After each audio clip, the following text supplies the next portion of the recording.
Okay.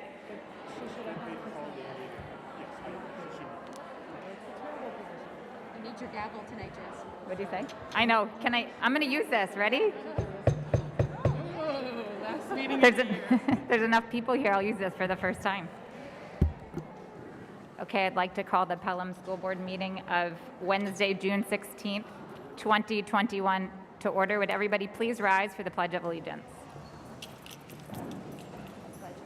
I pledge allegiance to the flag of the United States of America and to the republic for which it stands, one nation, under God, indivisible, with liberty and justice for all.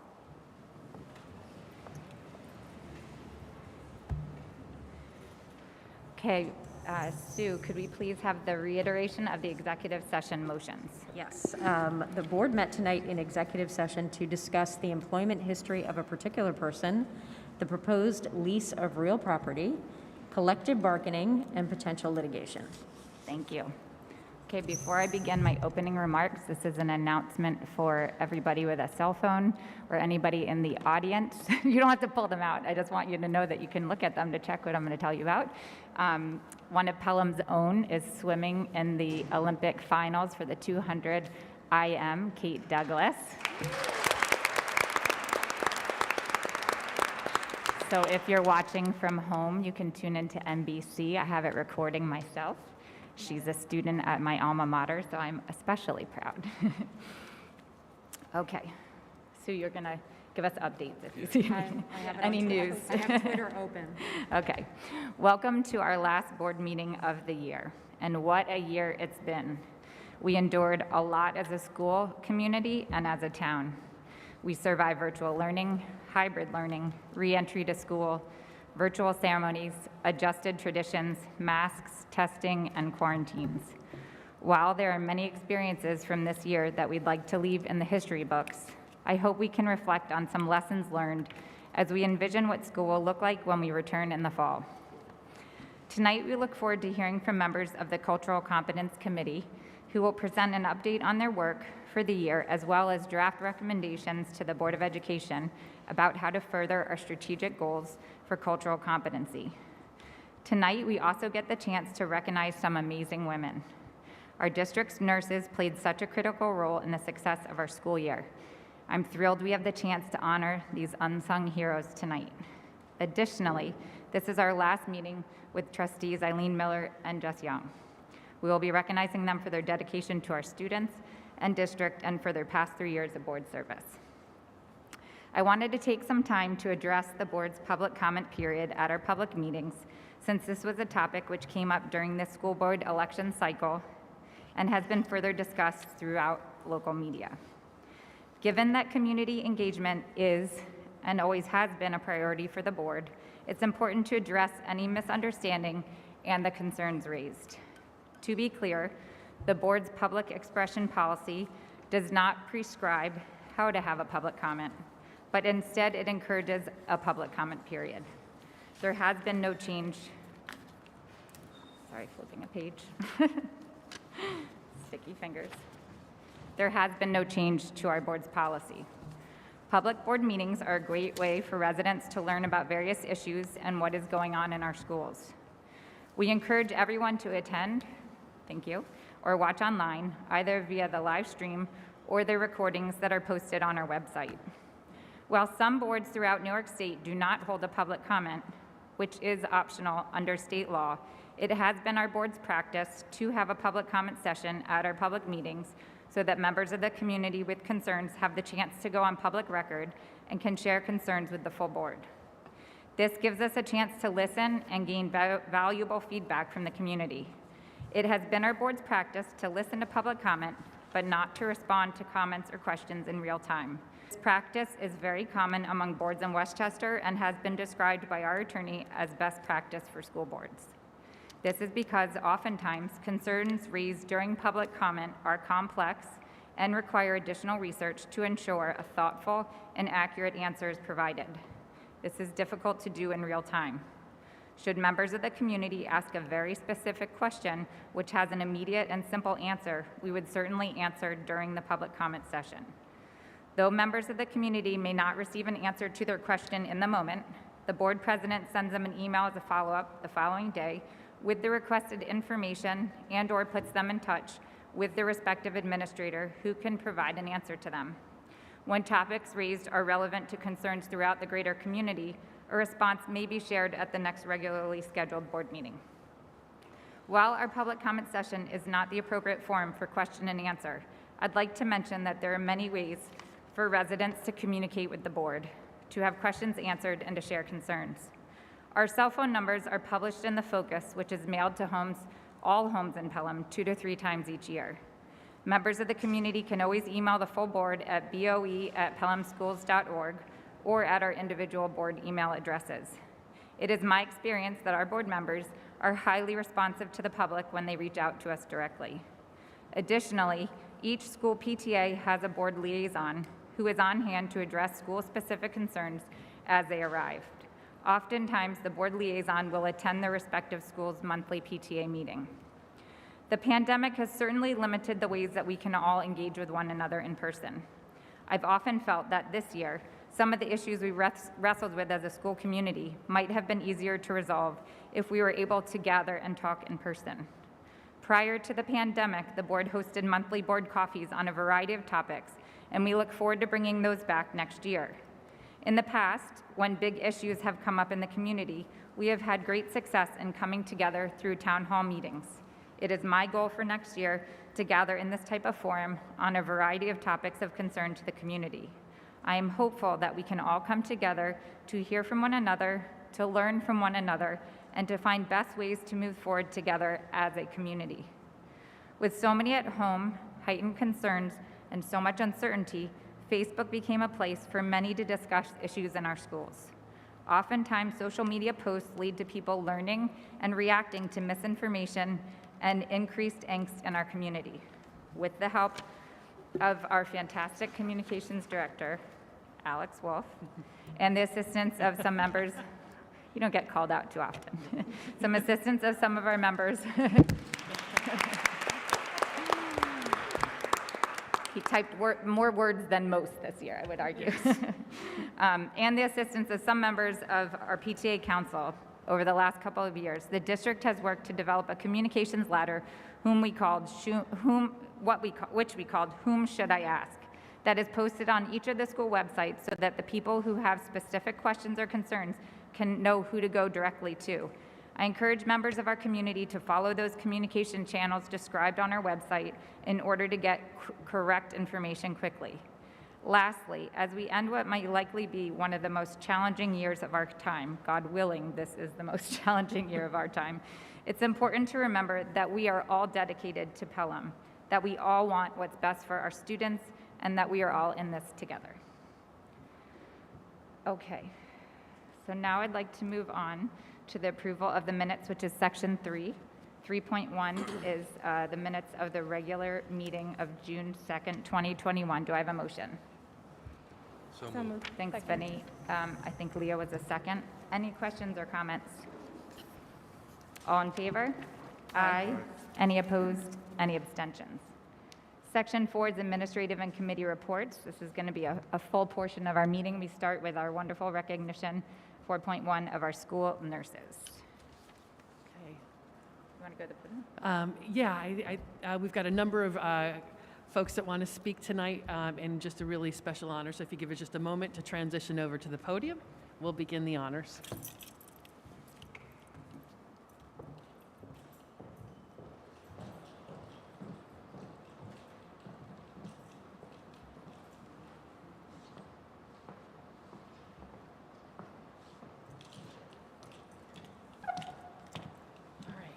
Well, good evening from over here. We did this last time, so I hope it's okay. We'll do it this time as well. Being vaccinated helps. So a number of us just want to share some special comments tonight for a group of amazing women. So speaking for myself, watching the governor's press conference yesterday, as most of the COVID restrictions in the state were lifted, was literally an emotional moment for so many of us as life is truly resuming something close to normal in so many ways. What was particularly fitting was the representation at that ceremony of the many first responders and frontline workers that put themselves in harm's way to make sure that the rest of us were safe were cared for, and had what we needed through the darkest of times. Tonight is our chance to do that for our first responders and the women that have cared for students, staff, and families through unknowns and fears of the past 16 months. This evening, we want to acknowledge and honor the 8 incredible people who are truly some of the most unsung heroes of our school year, our district nurses. Dating back to March 2020, when cases of COVID were inching closer and closer from neighboring New Rochelle, we were actually dealing with cases of pertussis, if you can believe that. Remember that? At the high school. And a myriad, of course, of questions about coronavirus. And our nurses provided a steady, calm, caring demeanor for all of us at all times.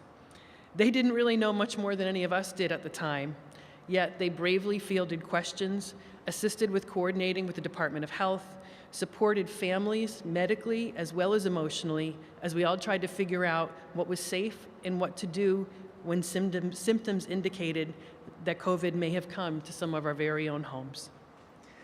As we reopened for this school year, their role changed dramatically. In addition to the normal scratches, Band-Aids, comforting of children, administering of medicines, they became the point people for caring for those who were exhibiting COVID symptoms, assisting with contact tracing and temperature checking, helping families navigate quarantine procedures, and keeping up with the ever-changing health guidance. Even before vaccinations became available, our nurses were willingly stepping forward to provide frontline care for our students and staff, and doing so with compassion and expertise. As if they hadn't already done enough, in February, they stepped forward to begin administering our district surveillance testing program, which was a key cog in our efforts to reopen for full-time in-person instruction. And today, as we embark on the last 7 days of school and enter into a world where 70% of those eligible to be vaccinated are, we pause to thank you from the bottom of our hearts for seeing us through this past year. You have been and continue to be true heroes for our district and our students. And on behalf of the district, we will never forget and will always be grateful for your efforts through this time. Thank you so much for everything you have done.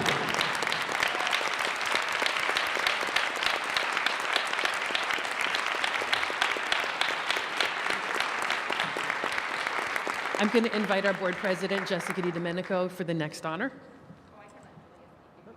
Okay, we're going to go with Julia Chung, our Assistant Superintendent for Pupil Personnel, who has the privilege and honor of working with these fine ladies.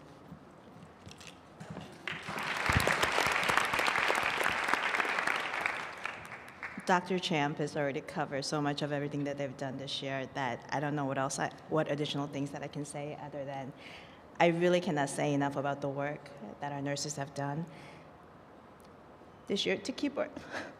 I'm sorry.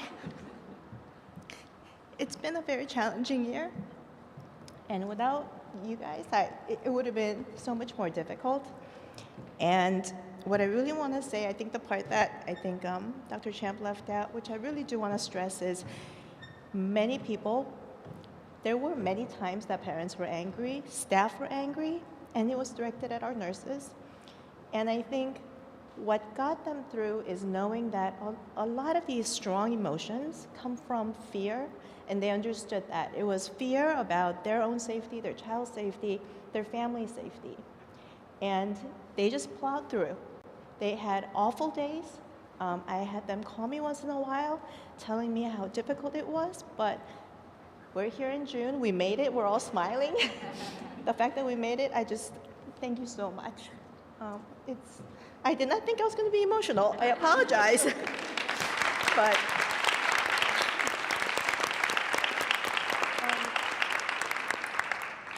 But it's just, thank you. I hope that we don't ever have to deal with another year like this because it's been challenging, but I'm just so thankful, incredibly thankful for the collaboration, the flexibility, and patience that every single one of these folks have shown this year. So again, thank you from the bottom of my heart.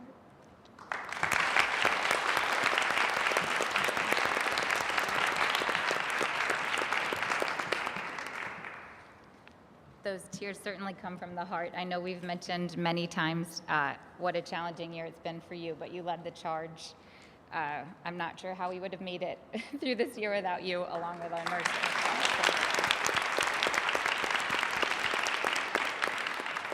So I knew that Juliet and that Dr. Champ would be able to touch on all the ways that your already difficult job became that much more challenging this year. So I found a poem that a nurse in New Jersey wrote. Maybe you came across this, but it was in the spirit of Dr. Seuss. So, we do not like coronavirus. We do not like COVID-19. Wash your hands, don't touch your face, cover your cough, social isolate. Could we all meet here or there? We cannot meet anywhere. Stay inside, don't hug each other, go online and find another. No kids in school or at the park, no headaches, stomach aches, or wounds that smart. Could we meet at the school? Can we bend that little rule? No. No visits to stop in, say hi, no greetings of cheer as they walk by, no calls while eating at our desks, while students filter in for tests. But we can check in via email, phone, and Zoom, say hi, see each other, spread cheer in the room. We can connect with our families, listen and share, be lifelines as needed, and show them we care. School nurses send comfort far across the land, connect families with resources, lend a helping hand, ensure others have what they need to be well, deliver cards, food items, and maybe even Purell. We may not like COVID-19 and will continue the battle you see as we fight misinformation with knowledge and plan re-entry. We will stay abreast of the news, share tips, and stay safe, look at all the angles, and mitigate. School nurses do not like COVID-19, no way, and never will, it's safe to say. We will continue to fight both day and night until we've beaten this thing and see the light. And we certainly do. It feels so wonderful to be here as we are staring right at the light, and all of you wonderful people, we made it through the year. You made it through the year. Thank you as a parent and as a school board member for all you do. So.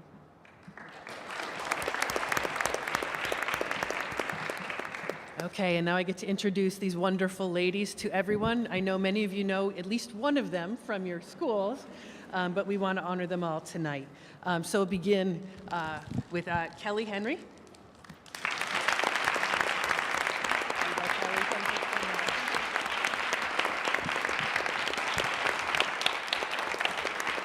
Kelly's at our high school. And from Colonial, and also our nurse coordinator, who took on even additional responsibilities this year, Denise McCarthy.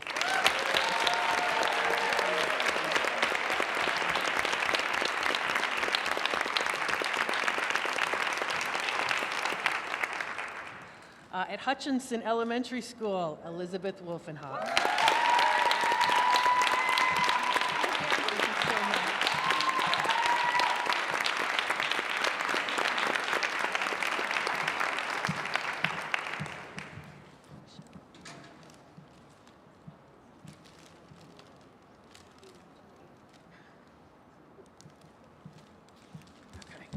Next, Michelle Murray at Prospect Hill. Thank you so much.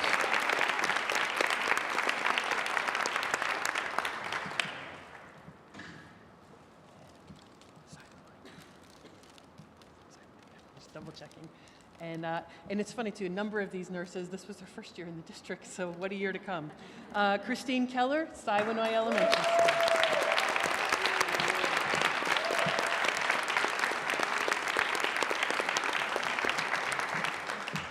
And we were very fortunate to have two substitutes who I think work just about every day in some cases, so not really substitute.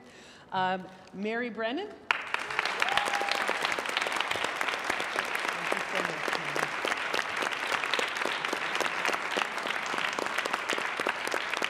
She's our utility player. And finally, another retiree whose retirement never seems to stick, Joan Walder.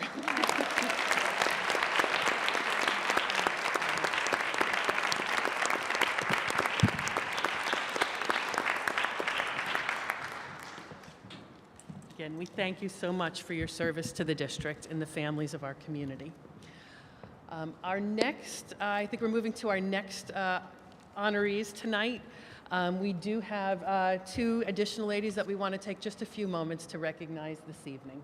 And that is our two board members who will be retiring after tonight's meeting. who have done incredible service for the district.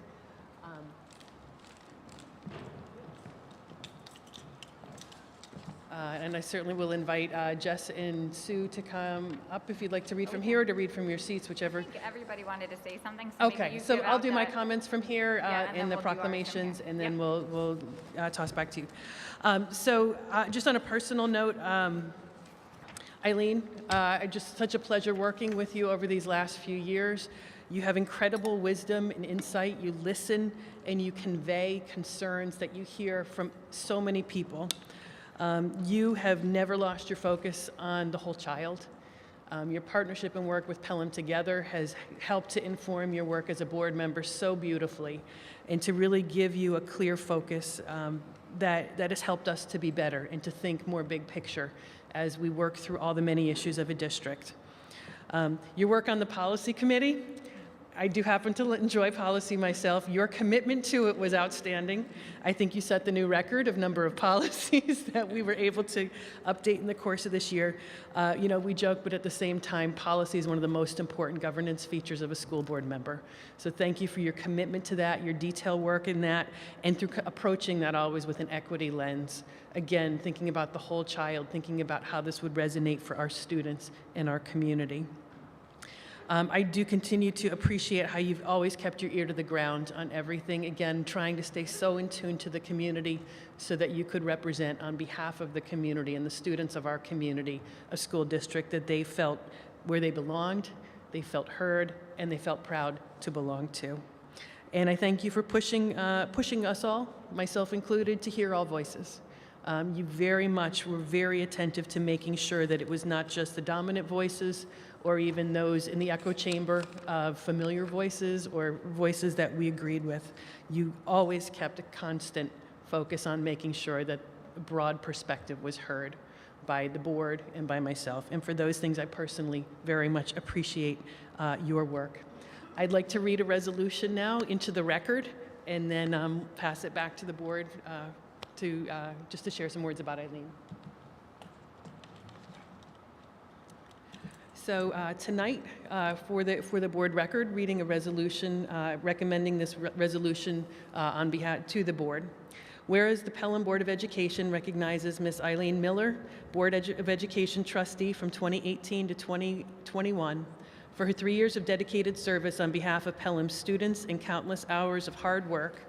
And whereas during her time on the Board of Education, Ms. Miller served on numerous board and district committees, including community engagement and advocacy, policy monitoring and governance, strategic planning, and cultural competence.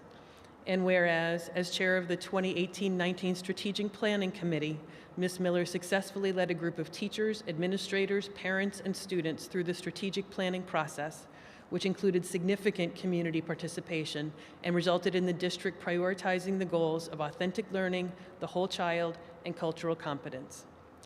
And whereas Ms. Miller served for 2 years as the chair of the board's Policy, Monitoring, and Governance Committee, working fastidiously to review, update, and create many of the board and district policies with a particular focus on clarity, fairness, and equity. Whereas Ms. Miller's work on the Community Engagement and Advocacy Committee was essential in helping to craft advocacy efforts around key priorities, which resulted in increased state funding to our schools, among other important changes to state laws benefiting the district, Pelham residents, and our students.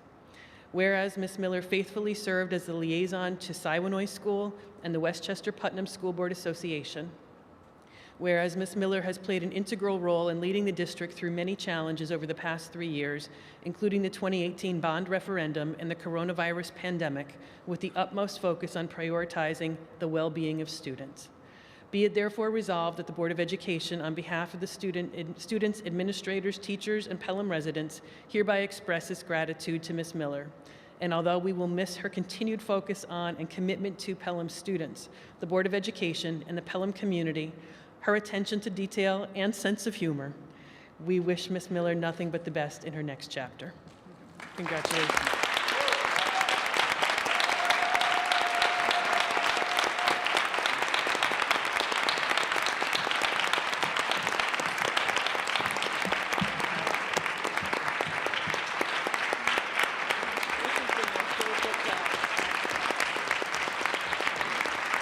Thank you. And here's this.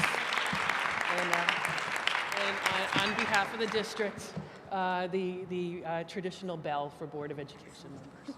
Thank you. Thank you. Oh, and a Pelham hat. Must have flag. Okay, do you want to do your part, and then we could, what do you think? Sure. Why don't you do both, and then we'll Okay. second? Okay, great, and then I'll come join you back at the table. So I'm also honored tonight to thank Jess Young for her incredible work with the board. On a personal level, Jess, your thoughtful attention to curriculum and instruction was constant. Never a board meeting, never did I fail to look out after the board meeting and see you and Dr. Garcia intently engaged in conversation. And it probably wasn't just about like, what are you doing over the weekend? It was about curriculum and instruction and follow-up on so many thoughtful things about the curricular program for all of our students. That same attention to detail came into play consistently and faithfully so much through oversight of the construction projects. Your background as an architect was invaluable as we start to finish worked on this project. Your leadership of the bond steering committee was always detailed, thorough, very efficient, and asked tough questions. And that, I think, was one of the most important things as we navigated from conceptual to design to actual construction, and even asking hard questions as we now are nearing the completion of one of the biggest pieces of that, the new Hutchinson School. You continue to exercise great oversight and accountability to the professionals that we worked with. You worked so closely with Jim and John Condon as far as district personnel on this, and certainly the other members of the bond steering committee. And we're always available to talk, available to show up on site to give us really, really solid and well thought out feedback and opinions about everything from brick color to window panes. And even, to the quality of the materials that we were looking at to build a school that wasn't going to last us just 20 or 30 years, but hopefully another 100-year school. And your fingerprints will continue to be all over that building for generations to come. That same attention to detail came in finance, whether it was the annual budget or, again, looking at the construction budgets that we overseed and really pushing hard to keep this project within the voter-approved budget. And it has been within that budget, well within that budget throughout the process, even as we approach these last stages of completing the building, making sure that enough contingency was there to cover everything that is needed. And you've kept us in really good shape as we near the end of these projects. And at the same time, I also can't not mention your continued interest in all students. You are a strong voice to represent the Hutchinson community, and I've always appreciated having that representation from all corners of the community on this board. You represented them well, yet you never lost sight of all students in the district. You have a child at the elementary, but you also remained fully engaged in middle school and high school issues as well. And that, again, goes to that commitment and attention to detail. You have continued to push us. You've supported us, but you've also continued to push us be better, especially through these last year of COVID and as we looked at our learning programs and looked at how do we get our children back in school. You, again, were that consistent voice that kept us focused. And I could not have asked for better expertise and more thoughtful partnership through these last 3 years with the many specific challenges that we have dealt with. So I thank you personally for everything that you've brought and helped me with and helped us as a board with through these last year. So I would also like to read for the record a proclamation that I would recommend to the board on behalf of Jess Young. Whereas the Pelham Board of Education recognizes Ms. Jess Young, Board of Education trustee from 2018 to 2021, for her 3 years of dedicated service on behalf of Pelham students and countless hours of hard work. And whereas Ms. Young's tenure on the board included service on the audit, 21st century learning and professional development oversight, facilities use, safety and conditions oversight, and bond steering committees. And whereas Ms. Young's advocacy and expertise were instrumental in the development of the 2018 capital improvement bond, which included construction of a new Hutchinson School, installation of a new synthetic turf field and tennis courts at the Glover Complex, conversion of central offices in the high school into classrooms, masonry and roof repairs at the high school, middle school, and in addition, and accessibility upgrades at Prospect Hill. And whereas her efforts resulted in the district creating and maintaining a long-term capital improvement plan to ensure property planning for facilities, maintenance, and upgrades.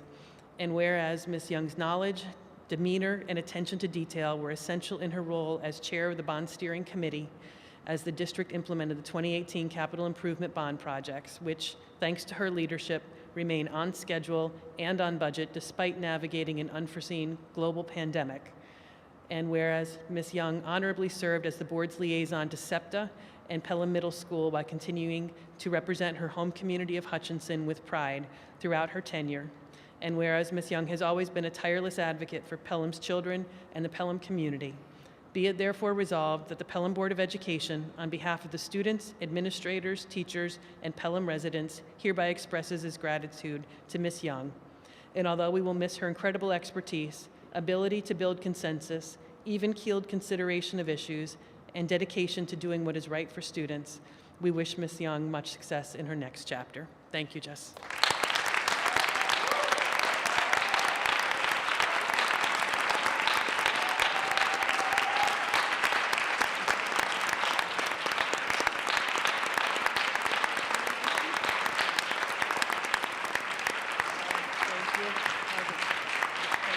We didn't do a good job of that on the last one.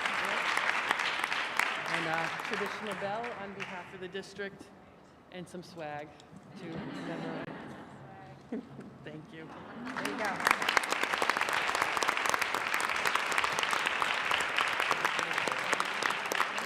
I think you guys should both wear your hats for the rest of the meeting. Yes. No, just, you don't have to. Looks cute on you, Jess. So when Pete Liascos rolled off the board, I wrote a limerick for him. It's a silly skill I honed in college when I was up studying too late at night, I guess. I got a little inspo from Leah over here, so I wrote a very brief limerick for both of you. There was a board member named Eileen, kept her policy binder so clean. Champion student voice, nothing less was a choice. This is the part you have to forgive me on. On her motion to adjourn, we did lean. There was a board member named Jess. At building a new hutch, she was best. Her questions were serious, but her tone not imperious. We will miss her composure and jest. In all seriousness, I just want to thank both of you guys. Have total gratitude for the open mind that you guys both brought to the board without agenda. The questions that you asked, your willingness to learn, your eagerness to learn, and your collaborative spirit. I will be forever grateful, so thank you. Anybody? Yes. So there's a lot that's been said, so I won't be repetitive. But I think you both know how much everyone on this board recognizes the amount of work that you put in, the amount of hours, the dedication, and the commitment. So I thank you both for that. Eileen, our loss is the rest of Pelham's gain. I know that you are going to dive back into the library and Pelham Together and all the number of other groups that you've worked with over the years. So lucky them. And Jess, seeing you speak at the time capsule presentation at Hutchinson was one of the highlights of my time on the board. So that was exactly where you belonged. You've done an incredible job, and I can't thank you enough. It's been a crazy 3 years, and I appreciate it. I'll finish this side then. Eileen, there is no doubt in my mind that you are the hardest working member of this board.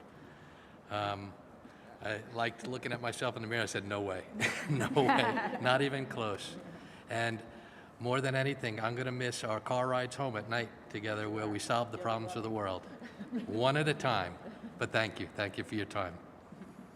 I can drive you And home. Eileen and Jess, my neighbor, my confidant. Never in my 3 years did I ever see you without a smile on your face. And that really meant a lot to me because I felt your passion. And sitting next to you, I'm a better board member having done that. So thank you.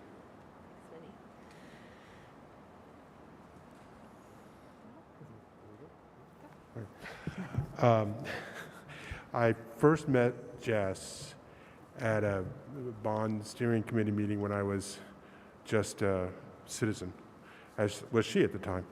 And I was very impressed by this young woman who was asking very probing questions and making people nervous. And, you know, I was very happy when she decided to run for the board. I thought her expertise and her insight would be very helpful in that project going forward after it was approved by the voters. And I found myself in a rather unusual position of joining her on the board just when the project started. This may seem like a low threshold, but when a project progresses and nothing blows up, nothing, you know, you don't hear about it in the news, and it just very smoothly progresses, as this one has, that's a result of leadership. And Jess provided that leadership along with our senior administration, and that's why we're only hearing good things. We're hearing about a project that's proceeding on time, on budget. That's what you want to hear. You don't want to hear about the problems, and we don't, because of Jess's contribution. Eileen, I have to second Vinny's. I've never seen such a hardworking board member. I don't know what's going to happen policy. I think Leah's probably going to take it over, but seriously, I know what a thankless job that is, having sat on policy committees before, and you handled it with aplomb, and I congratulate you. And thank you very much, both of you, for your service. So John, I didn't realize you had lots of experience leading the policy committee. We need to talk. So I have many personal things to say to both Jess and Eileen, which I won't say now. But I will miss you both. We will all miss you. It's been such a pleasure working with both of you. You're wonderful collaborators. Eileen, you really helped me as a new board member to learn the ropes and understand how things work, and I really appreciate that. I'm very grateful to you for that. And Jess, I got to know you because we both share a fear of public speaking. Mine has not gone away, and I think, to Sue's point, you certainly conquered yours because your speech at Hutchinson was spectacular. I have some little funny gifts for you from the board that I'm going to give you now.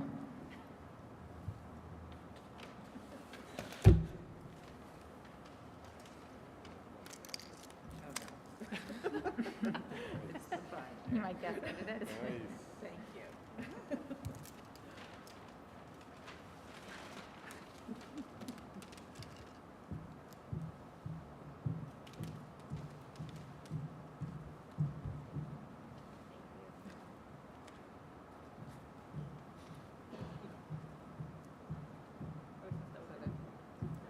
You could if you want. Open them? Okay, sorry. If I catch. Oh, nice. Our facilities. Thank you, sorry. Yes.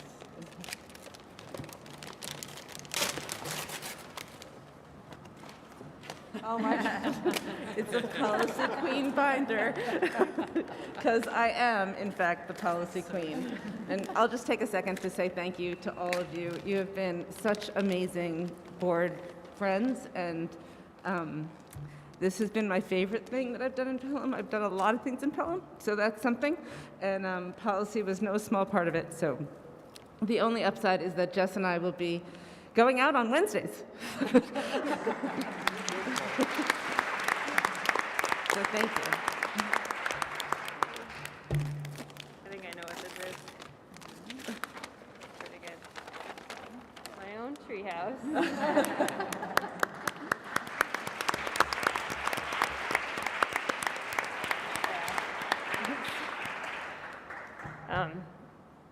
Yeah, I don't even know what to say, guys. You all, I've really enjoyed these last 3 years. I've enjoyed working with all of you, getting to know all of you. Like, this has been really hard and really wonderful. And gosh, it's tough to, I mean, it's not saying goodbye. So it's just saying, like, good luck, and we'll be at Cantina on Wednesdays if you need us.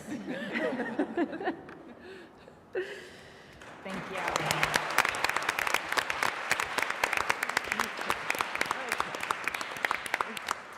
Okay.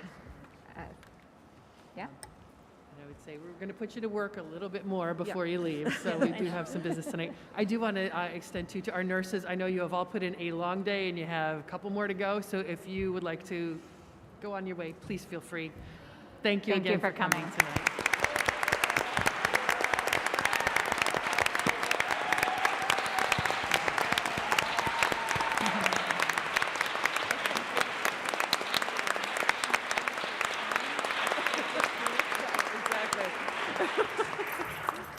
Okay, so this brings us to 4.3, which is the superintendent's report. Dr. Champ.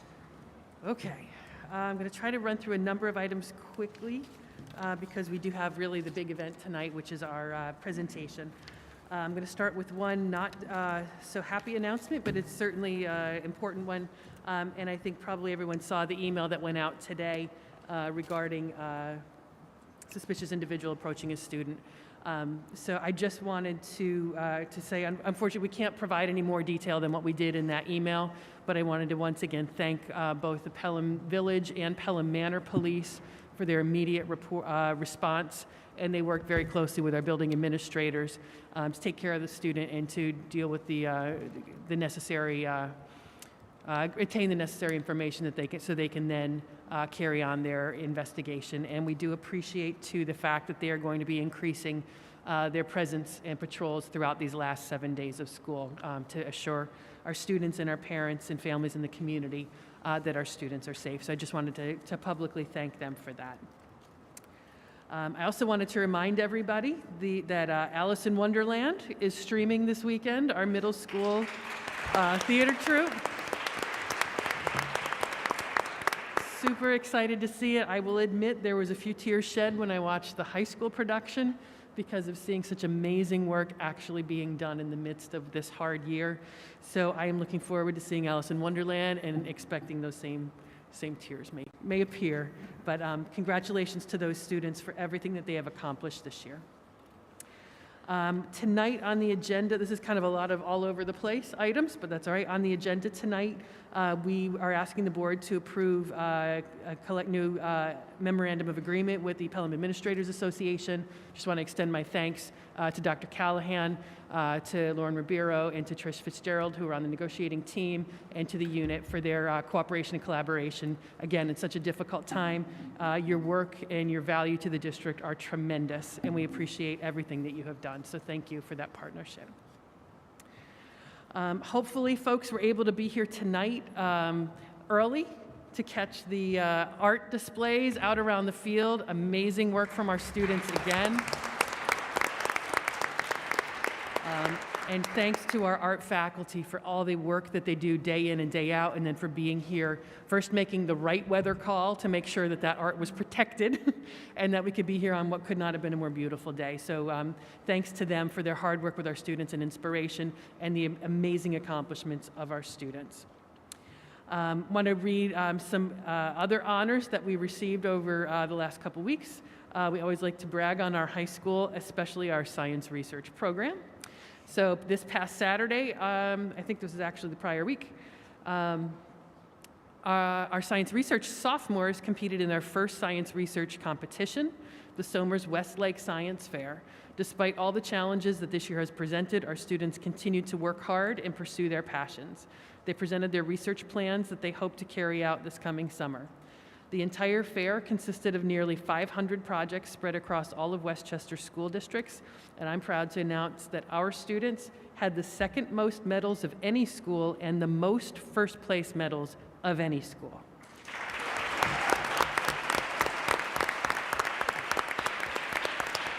So just so you know who they are, first place awards went to Emma Van Prague, Leah Sherbansky, Ava Knickerbocker, Emma Crotty, Sharia Basavitaya, Julia Meyerson, Layla Brady, and Robbie Shepard.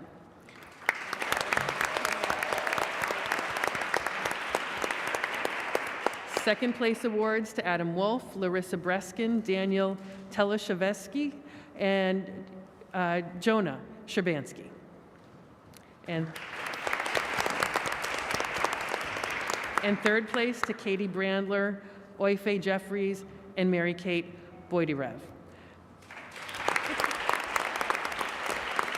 Thanks to our entire science department who are always there to listen to presentations and encourage students while they're preparing for the competition. And again, another huge thank you to Dr. Tom Callahan, who is always there supporting our program and making sure that students get these amazing opportunities. And thanks to our science research teachers, Mr. DeBello and Mr. Beltakis. Congratulations to all. And one final item that I wanted to just share, we did have this past week virtually held our senior awards at the high school. So again, another great celebration of the accomplishments of our students.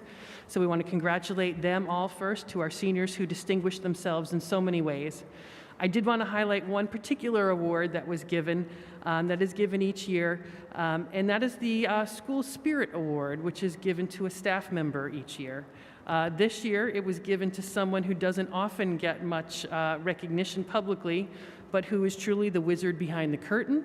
And this year in particular, and since last spring, has been one of the MVPs of the district, being that we've been doing everything virtually, or so much virtually. So I just want to recognize and congratulate Steve Ravita, the man behind the camera, for being this year's School Spirit Award for Pelham Memorial High School.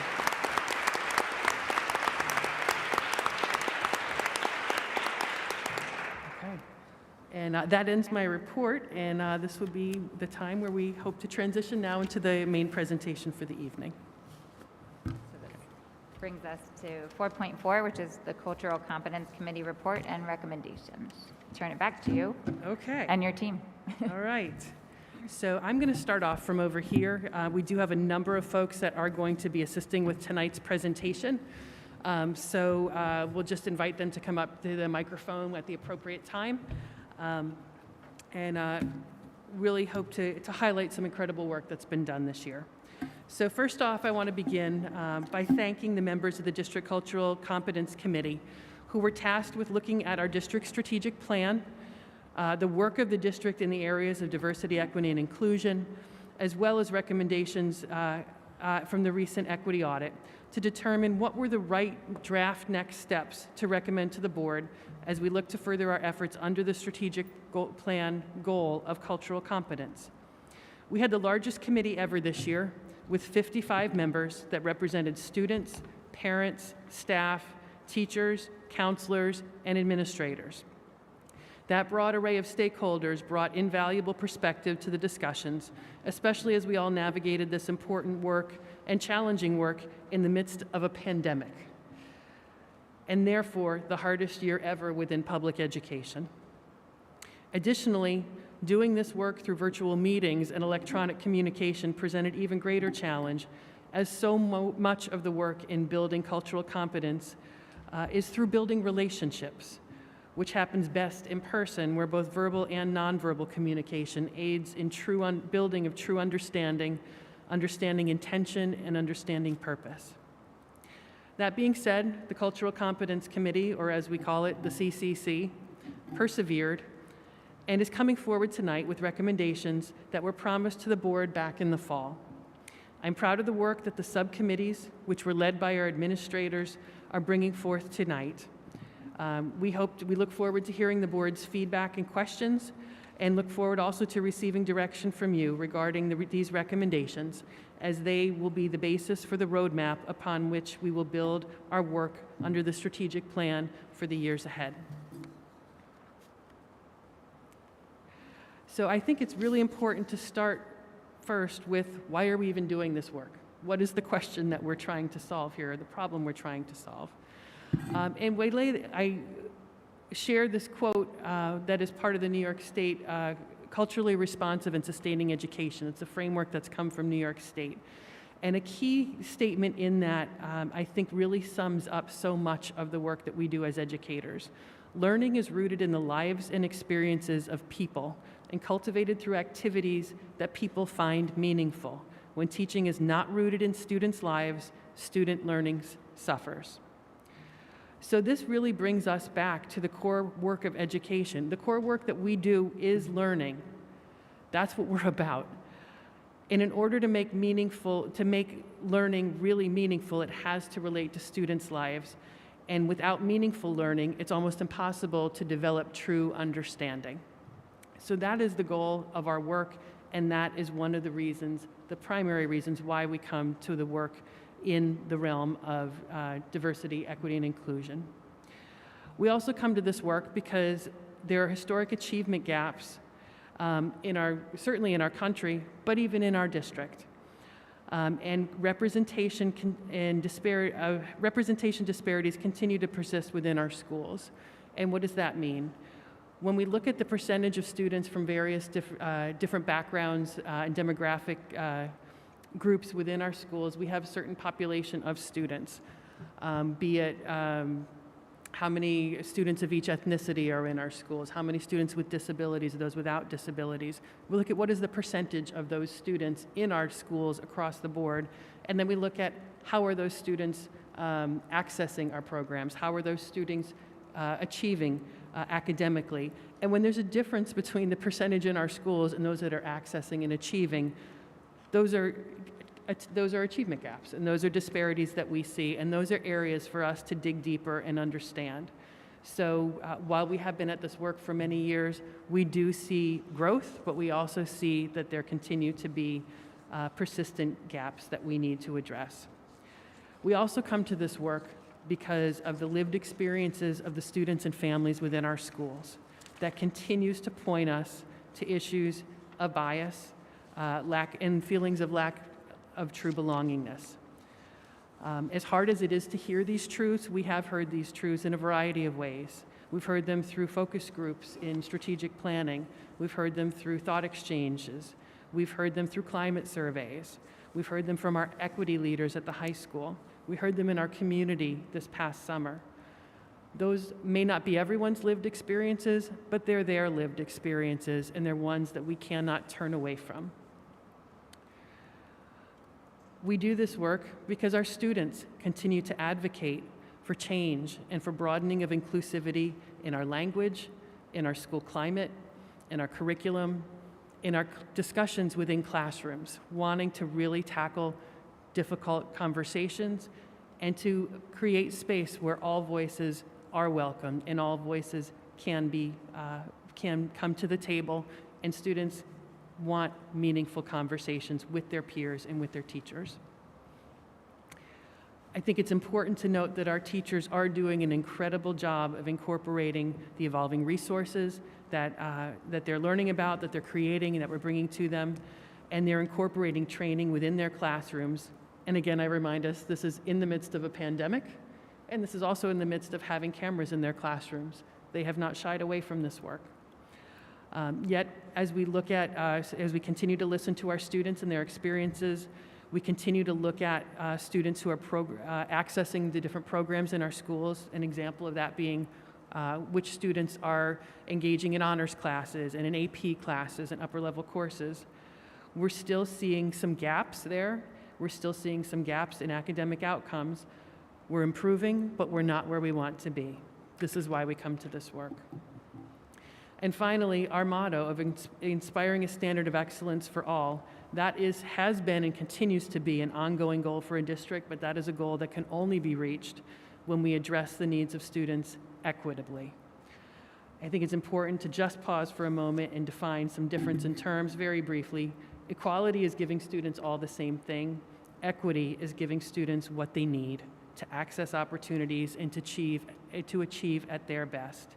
And that is why we come to this work, so that we can be thinking, how do we equitably support our students so that we can truly inspire a standard of excellence for all. I think it's also important to understand some of the history of the district in this work.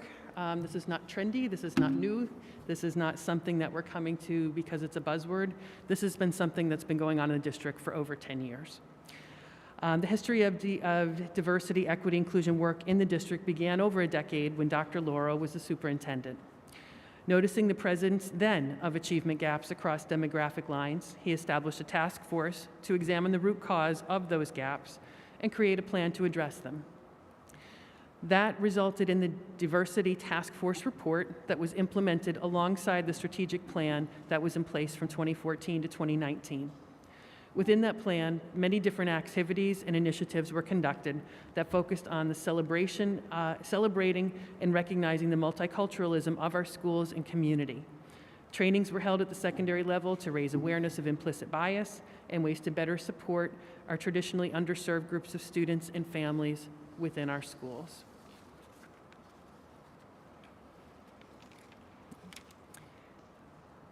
In those next years, efforts were also made to begin to diversify learning resources that students had available to them within our classrooms and libraries. Grants from the PEF assisted in these efforts, especially regarding new resources and providing trainings for our students. And I do encourage folks, I'm trying not to read the slide to you because I think we can all read that, but there are really some important activities that I do hope that as you read through this presentation, you do take note of, because this is ongoing work of the district that occurred over the course of a number of years. In 2018, and this was shortly after I arrived in the district, the Diversity Committee blossomed to over 50 members that year. They recommended a partnership with Brenda and Franklin Campbell-Jones, and we began the first cohort of cultural proficiency training with about 40 people, mostly faculty with some parents and students.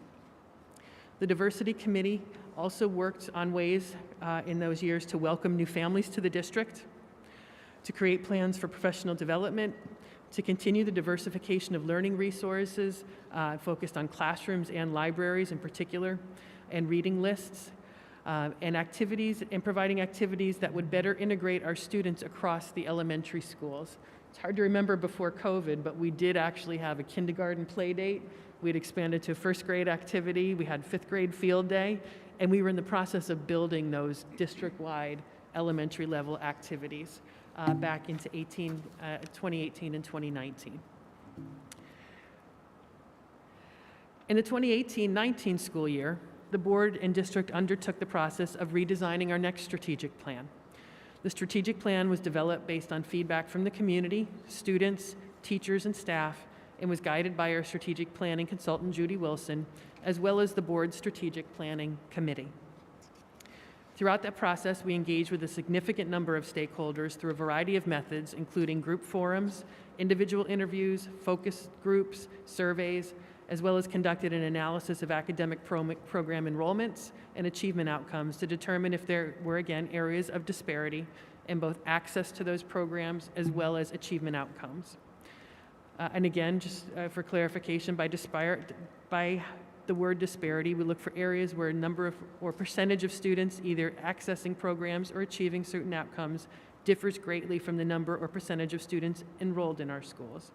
In other words, we're looking for patterns of data representative of the students in our schools, or are we seeing disparities in that data and it's not representative? If there are disparities, what is the root cause? Identifying them is one thing, but identifying the root cause is the more important factor. During strategic planning, we were especially interested in seeing if our new open enrollment policy was in fact increasing representation of students of color in our AP and honors classes, and if there were any areas of particular concern that might inform our work as a district. The culmination of that strategic planning work then resulted in the strategic plan that was launched in the fall of 2019, with 3 distinct but intertwined goal areas of cultural competence, authentic learning, and the whole child.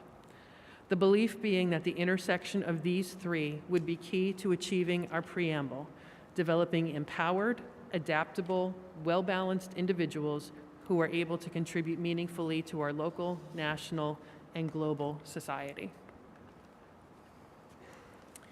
Specific to the cultural competence goal, Our goal as a district was to cultivate an empathetic, inclusive, and equitable school community that values and encourages respect, voice and agency for all students, and that goal has been and remains a key driver of our work and is clearly grounded in the bigger picture of diversity, equity, and inclusion in our schools. The desire to focus on cultural competence was clear through the survey results and focus groups done during the development of the strategic plan. And the same desire for the district to focus on ensuring all students feel welcome and respected, all students have voice and agency, and all students have equitable access to opportunities within our learning program has been reaffirmed several times through the various surveys and other fora, as mentioned previously. At the time of designing the strategic plan, we also identified a number of action items under this goal area that have continued to serve us well even through the pandemic. Increasing voice and agency for students, continuing to review our curriculum and resources for inclusivity, partnering with community organizations such as Pelham Together and other like-minded organizations, training on new curricula, resources, and civic discourse strategies, and broadening the pool of candidates for all positions in the district in order to work towards a more representative staff. Not quota-driven, but one that is more reflective of our student body. In the 2019-20 school year, the name of the committee shifted to align with the strategic plan. It became the Cultural Competence Committee. Each principal was also asked to establish some sort of committee or stakeholder group to focus on diversity, equity, inclusion, cultural competence, whichever name made the most sense for that school at the building level. We continued to support our training, we continued our training with Campbell Jones, continued curricular work, as well as training to support positive school climate initiatives and curricular adjustments, including new read-alouds in our K-5 classrooms and civic discourse instruction throughout the secondary grades. And then during this school year, as mentioned earlier, the administrative team continued to work regularly with Campbell Jones. Trainings were provided to faculty by Facing History and Ourselves and Teachers College, and anti-bias training was provided to all staff at the start of the school year. Curricular work that was written by district faculty was implemented throughout the year as well. And student voice was encouraged and supported through the student equity leaders at the high school and the ACES Club at the middle school, both new offerings this year, and offerings that you will be hearing more about later from our very own students. It's part of this presentation. As you're likely aware, the Board of Regents issued a call to action in April directing all schools to develop policies and advance diversity, equity, and inclusion as a priority in their schools. Given the work of the past decade, the Pelham schools are well positioned to continue on our existing trajectory for this work. The Board of Regents pointed to a comprehensive approach that parallels the subgroups that the CCC had actually been working in throughout the bulk of this year. The Board of Regents' definition of culture is also helpful, as you can see. It takes a very broad view of diversity that again parallels the multicultural perspectives that we as a district have traditionally recognized and celebrated in our community. I think it's important to read that definition. New York State Education Department understands culture as the multiple components of one's identity, including but not limited to race, economic background, gender, language, sexual orientation, nationality, religion, and ability. Culture far transcends practices such as cuisines, art, music, and celebrations to also include ways of thinking, values, and forms of expression. These ways and forms of expression are in constant flux, renegotiation, and evolution. Schools then become a meeting point for cultures, containing children and adults who bring with them multiple facets of their identity, along with unique experiences and perspectives. This is part of what makes this work so exciting.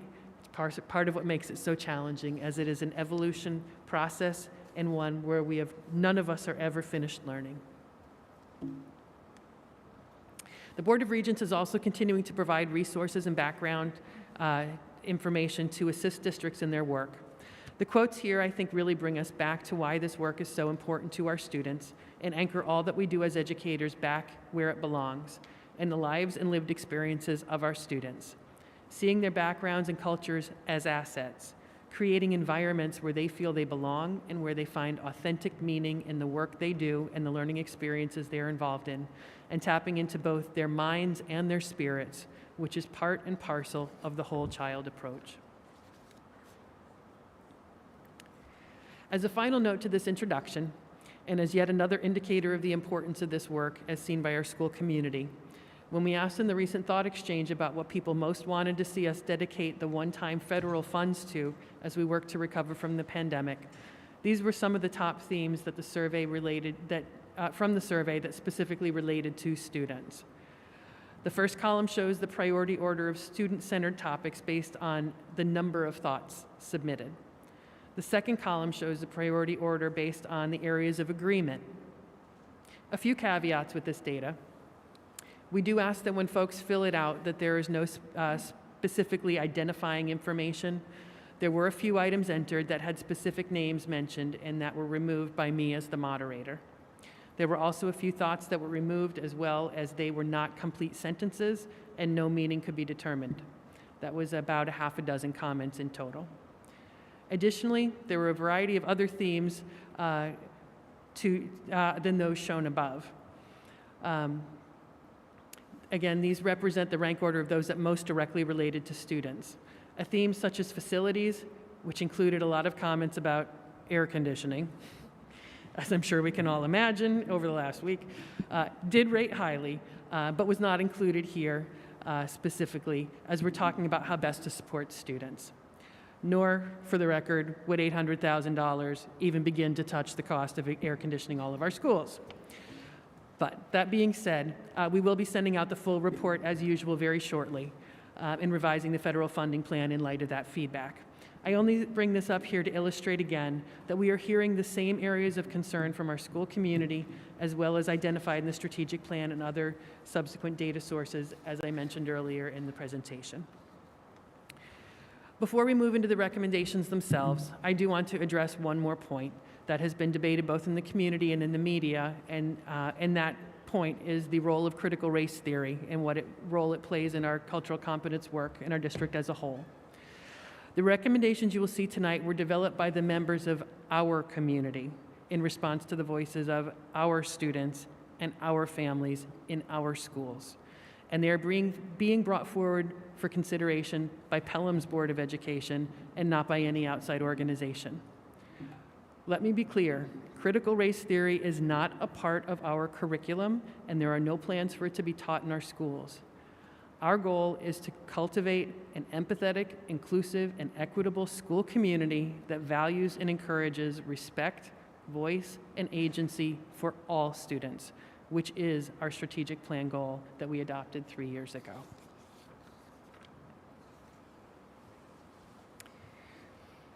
So now moving toward our main presentations for the evening. The CCC's chief goal for this year was to develop a roadmap for how we can move our strategic plan forward and the recommendations that the board will be seeing this evening. To develop this roadmap, the committee broke into 5 subcommittees to focus on the areas of equity policy and hiring practices as one committee, curriculum and professional learning, data, student equity leader empowerment, and community and family engagement.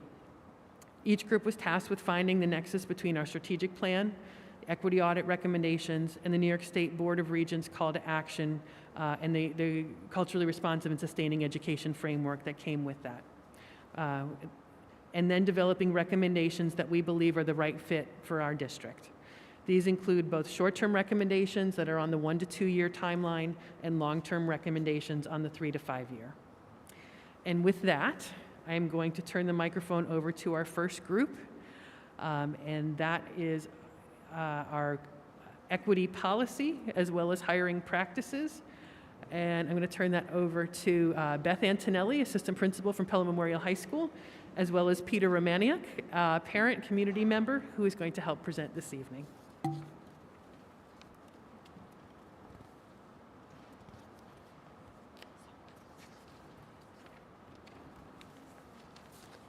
Thank you so much, Dr. Champ. I just want to give a quick thank you to all of the members of our subcommittee,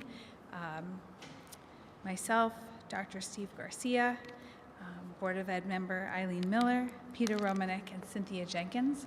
And you'll hear a little bit more from Peter about the work that we've done and that has already been presented to the board. Thanks, Beth. Good evening, everyone. I'm Peter Romaniuk. I've been a member of the Cultural Competence Committee on the Board of Ed here for 2 years. Sure. Over that time, in my experience, the committee has taken seriously its charge to implement our strategic plan and in particular to ensure our district policies reflect our emphasis on cultural competence. Our discussions, of course, were interrupted by the pandemic, but we regained some momentum over the course of this last academic year, and we're pleased to present to you and recommend to you this draft DEI policy, diversity, equity and inclusion, for its second reading. How do we develop this policy? We did our homework. We had 2 touchstone documents issued by the New York State Board of Regents, which were just referenced by Dr. Champ, and we also benchmarked ourselves. We read widely and looked at DEI policies emerging in peer districts, and colleagues on the subcommittee were able to consult with parents and other districts as well. We also had reference to DEI statements emerging from related entities, such as the New York State School Boards Association. We drafted the policy as a group within our subcommittee. In doing so, we drew upon and adapted the precedents that I've just mentioned, and we integrated our own ideas. Throughout this process, we were informed by the needs of our district, and hence our policy reads a bit differently from others. A couple of points on the policy itself. For those of you that have had the chance to look at it, you'll see that we opted for an approach that emphasises an efficiency of language. Other policies were longer. But we nonetheless hope that this represents a clear statement about what diversity, equity and inclusion mean here in the Pelham School District. I would encourage everybody here to interpret the policy in the context of the recommendations from the other subcommittees that you're about to hear from. Looking forward, as you hear the recommendations from the other subcommittees, we see that the policy subcommittee will have an ongoing role in terms of the implementation, monitoring and reporting on the DEI policy. It's also the case that if you look at the very final sentences of the DEI policy, you'll see that we make explicit reference to existing policies across a range of related initiatives, and we think there's an ongoing mandate here to go through and look at our policy manual and bring it up to date. Thank you very much.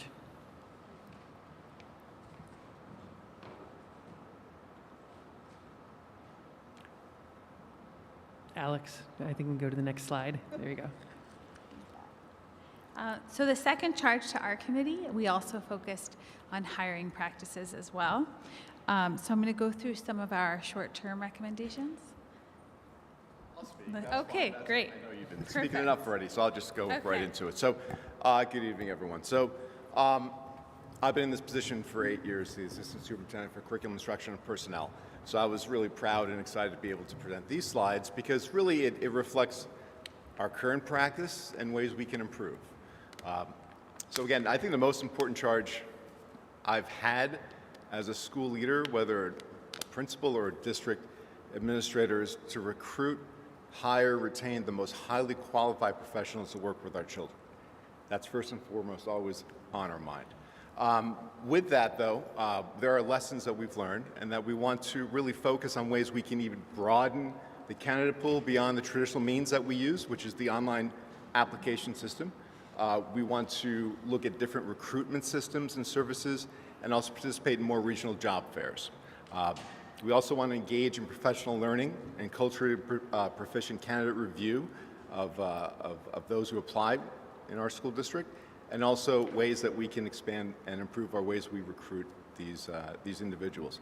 In addition, we want to diversify hiring committee representation in the district and also require bias training for those members, whether they're in a community, people who are parents, but also students, to be involved in that hiring process.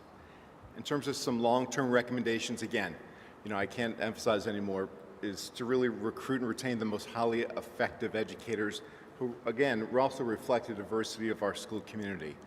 This is by no means a quota approach. 8 years ago when I was hired, Peter Druzzo and also the Board of Education took a risk on This person, me, you know, a person of Puerto Rican heritage and, you know, mixed race in my background. And if I ever thought that it was because of who I was and my last name, I would never have taken this job. And that's not the way I approach my work, and that's not the way we approach it with the leaders here in the school district. It's based on merit first and foremost. And I think that's important. I want to emphasize with the community. In terms of other things that we want to make sure we do in the next few years, we want to actually host our district-wide recruitment fair that's personalized to Pelham. We've seen that with some other school districts. We participated in some regional job fairs, but it'd be really, I think, unique for us to actually go out there ourselves and invite candidates to visit us to really broaden that candidate pool for us. We also want to expand professional learning for our leaders. We want to gather feedback from recent hires and learn from their experiences, onboarding, but also our recruitment practices, and that's something we haven't really done in the recent past.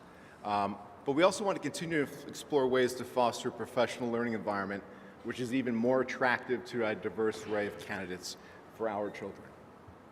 So those are just some areas we want to focus on in the future. Thank you, Dr. Garcia. Good. All right, our next subgroup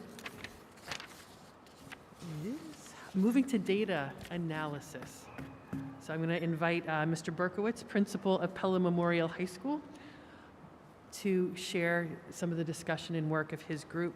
Keeping in mind, even though he's the principal of the high school, the discussion was K-12 in nature.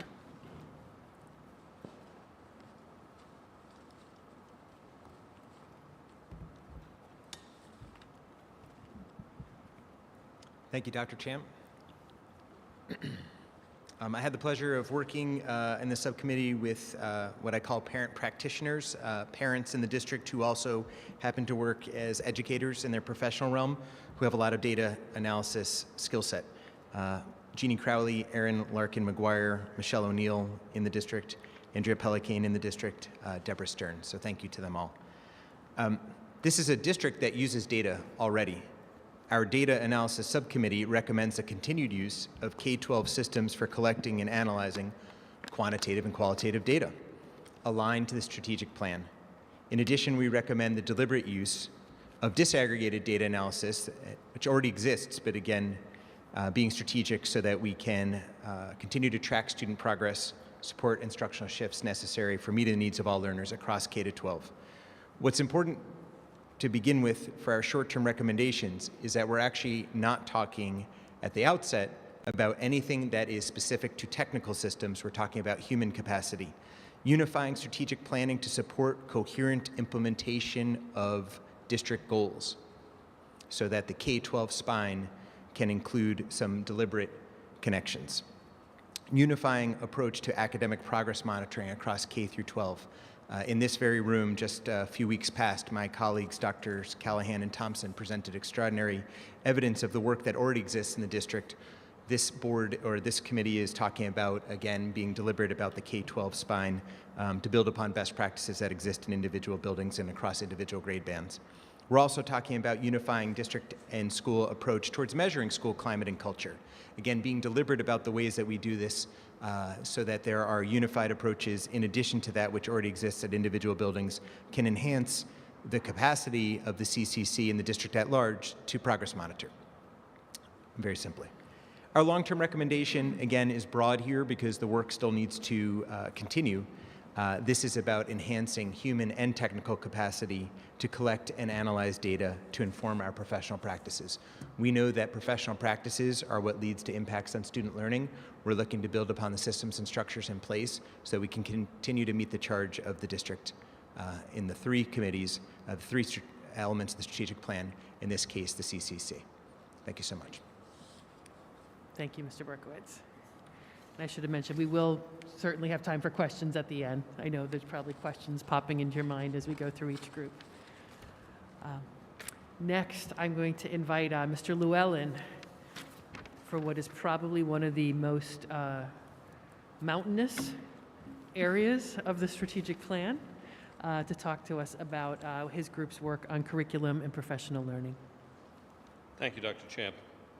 Good evening. I'm Sean Llewellyn, Assistant Principal at Pelham Middle School. I was the chair of the Curriculum and Professional Learning Subcommittee. In this subcommittee, our charge was twofold. First, we were asked to select an audit tool to review curricula throughout the district. Secondly, we were asked to make recommendations regarding future professional development for our staff. Our work was guided by our district's strategic plan, as well as New York State Ed's Diversity, Equity, and Inclusion Initiative. Next slide, please. We looked at a number of curriculum audit tools and rubrics, but were unable to find one in the end that we felt fully matched the needs of our district. So our first short-term recommendation is that a curriculum evaluation team be formed to develop our own Pelham rubric. As a starting point, we recommend that the team begin by looking at the New York State Cultural Responsive Sustaining Education Framework, previously mentioned by Dr. Champ. Once a rubric has been developed and vetted, teachers and administrators could engage in a review of the K-5 and secondary curriculum, as well as the texts used in classrooms and libraries. Teachers could conduct some of this work, as well as other initiatives relating to culturally responsive sustaining education practices during their PLC time on early release days. For our other task, in terms of professional development, we recommend that the district continue to schedule training with Brenda and Franklin Campbell-Jones, by whom many of our staff members have been trained in the past. In order for the PD process to be sustainable, however, we recommend that we begin to transition towards empowering our own staff to conduct turnkey training of their colleagues so that we do not have to continue to contract with outside agencies. To ensure sustained leadership and oversight of these efforts, the subcommittee recommends that the district define and then pilot the position of Director of Diversity, Equity, Inclusion, and Wellness. Moving forward over the long term, we recommend that the curriculum evaluation rubric be used as new curricula and texts are introduced, and that the district continue to research professional development opportunities for our teachers. We also recommend that a Champions of Equity and Excellence program be developed, through which staff members work with the Director of Diversity, Equity, Inclusion, and Wellness to provide training and resources for their colleagues, including opportunities for classroom visitations and debriefing, as well as recognition for their efforts. This committee could also develop a rubric for teachers' self-assessment regarding classroom practices that promote and support culturally responsive education. Thank you. Thank you. And next, I would like to invite Mr. Johnson, principal of Siwanoy School, to share the work of his committee and discussion regarding community and family engagement. All right. Thank you. I'm going to can I take this out? Because I don't want to get yelled at for not speaking into the mic. All right. So first, I would like to thank Dr. Champ and the Board of Education for this opportunity. This is awesome work that we're doing. I'm very excited to be a part of this work. As someone that was on the other side of racism a couple of times in my life, it's very important work. I know that firsthand, and I wish this existed in my district when I was younger, so happy to be a part of it. I'd like to thank my team that worked on this subcommittee with me, Anne Maria Garcia, Christine Quintano, Lauren Deller, Alex Wolf, the man behind everything, Scott Brown, and myself. So I'll start with our charge that you can read on the white wall to my right. The charge of the Community and Family Engagement Subcommittee was to develop ways in which the district can partner and engage with the community to further the goal of cultural competence, promote equity for all, including BIPOC students, students with disabilities, students who identify as LGBTQIA, and other traditionally marginalized groups. So basically our charge, we're in charge of how can we develop communication tools to make sure that the community and others can really get a feel of what we are doing. And it's a lot of work that we're doing. We met for a lot of hours, even during times that we weren't scheduled to meet. So there's a lot of work that goes into it, and the community should definitely know what's going on. There's no need to work in silos. Everyone should take part in this. So some of the short-term recommendations that we have: share a summary of the work done by the CCC during the 2021 school year with the community and update on next steps. We want to utilize communication about events and the ongoing work of the CCC, which I mentioned is very, very important work that we're doing. Hold events to discuss how the New York State Board of Regents Diversity, Equity, and Inclusion call to action relates to the work of the CCC, and Dr. Champ kind of alluded to that earlier. This is not something that, although we do believe in this work, there is, mandates that we do have to meet, and that kind of drives this work as well. Collaborate with the SEPTAs and the PTAs, school-based and district-wide committees, and Pelham together, very important people, on planned events and community programming. Implement a list of diversity and inclusion questions to assess programming to ensure it is inclusive and uplifts student and family voices. And I would like to repeat, uplift student and family voices. Although it's not all voices that need to be heard, there are voices that do need to be heard, and everyone's voice counts. So we need to make sure that we are checking ourselves when we do try to plan these events. We need to make sure that they are inclusive to any and all. And develop a CCC communications plan and schedule. Decide what will be communicated to the community, where, how it will be communicated, and how often. We want to make sure that we are very, very organized in our communication because organization does lead to success. We don't want it to, just throw things out there haphazardly, so we will try to work on that. In the long term, we would like to develop a new area of the district website to provide CCC-related content, updates on the work of the CCC, educational resources, links to partner organizations, and information on how to get involved. We will know that we made it once we have our little section on the website that you can click on and see everything that we're doing.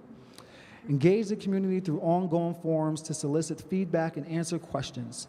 Partner with the student equity leaders. This is one of the most important bullets because a lot of this work came from the students, so who better to help lead this work than the students? So partner with the student equity leaders and Pelham United to share students' experiences and have their voices be heard. Work with Pelham United to see if there are ways for students to share their thoughts, possibly on their website, in an article, essay form, or through more artistic outlets such as short stories, poems, and visual art. Have all schools hold regularly scheduled interest group meetings, giving caregivers and students an opportunity to connect with building principal in a safe and welcoming environment. So something like a principal coffee, and some of the subjects can be things related around this topic. And then lastly, collaborate with community groups to plan a series of educational and fun programming for families. That concludes my little section. Thank you. And finally, we have saved the best for last, not because it's Miss Sabia, but because she's brought some of her students with her tonight. So Miss Sabia has been leading the work with her subcommittee on student equity leader empowerment. Thank you.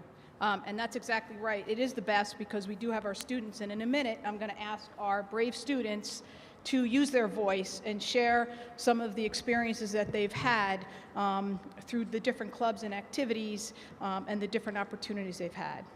So first, I want to thank all the members of my committee: Maria Abeshouse, Anderson Brady, Caitlin Cuccia, Devin Fallon, Liam Ginsberg, Maria Inez, Tricia Joseph, Christina Levy, Mary Preston, Michael Katz, and Noreen Pucci.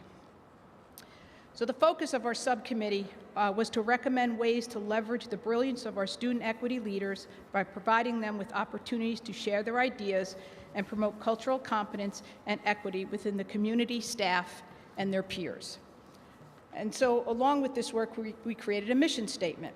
So the mission statement of our committee was to empower all students to have an equal and equitable voice for positive change that embraces true integration, involving students from all socioeconomic backgrounds, cultural and ethical identities, and gender identities. When all students see themselves in the curriculum and have a space to discuss their authentic selves without feeling judged, everyone benefits. So on the next slide, it talks about some of our short-term goals and some of our long-term goals. And I'm just going to go through them quickly, and then I'm going to ask the students to come up and talk about their experiences. So the first thing, we want to continue the work with our ACE Club, which is Access Creates Activity at the middle school, so that we can include and ensure BIPOC students feel valued and connected to their school. Support the work of our GSA, Gender and Sexuality Alliance, at the middle school and the high school, including empowering students and staff to understand regarding the use of personal pronouns and celebrations of LGBTQ+ pride. Support the work of the Black Empowerment Club in the high school, including providing forums for students to discuss Black history and important current events. This is something they've started, and we want to continue to build upon that. We want to develop mentoring programs where connecting middle school students with elementary students and high school students with middle school students to assist in transitions, to improve access in honors, AP, and dual enrollment courses, and to build relationships between students whose identity, who identifies as allies. We're going to continue our work with Pelham Together. Thankful to the PEF for another grant to bring back Rosalind Wiseman and Cultures of Dignity, to continue with our Student Ambassador Program that develops student leaders and advocacy skills at the middle school. I also hate public speaking, for those of you that don't know that by now. We're going to continue that work with the high school as well. We're going to keep working with Pelham Together, Pelham United, and we're going to continue to develop different programs where we can bring all of the elementary schools together. An example was like a Friday Night Live, and you'll hear some ideas from some of the other students. And we want to support high school student leaders in the development of activities for BIPOC students who are new to the district as well. So those are just our immediate actions. When our students are done, we'll talk a little bit about our long-term goals. But first, I'm going to bring up Kathleen Ginsberg and Todd Kerman, and they're going to share some of their experiences.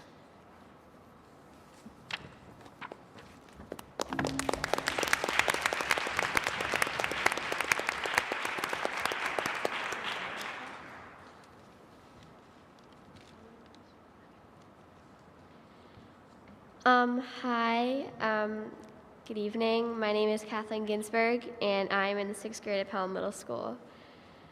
As much as I'm totally freaked out to be speaking here tonight, I'm even more excited to be getting my voice heard and getting the privilege to listen to other amazing middle school students' voices, such as Todd, Sade, Anderson, and Liam's.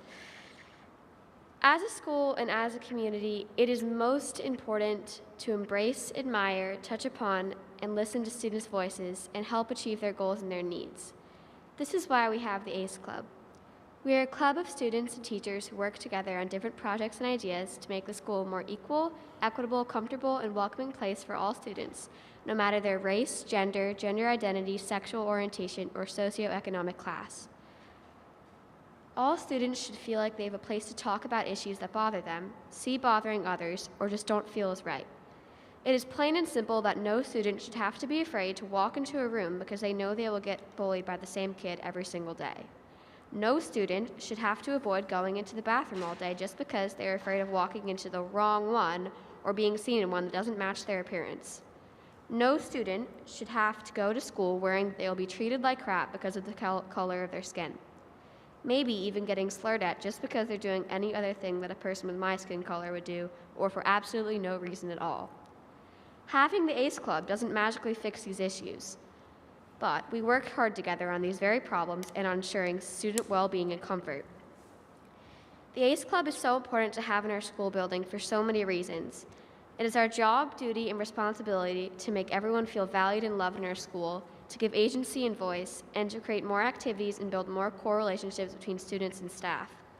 I hope the Board of Ed continues to allow us and help us through our journey in creating our school a better and more equitable, safe space for everyone. Thank you.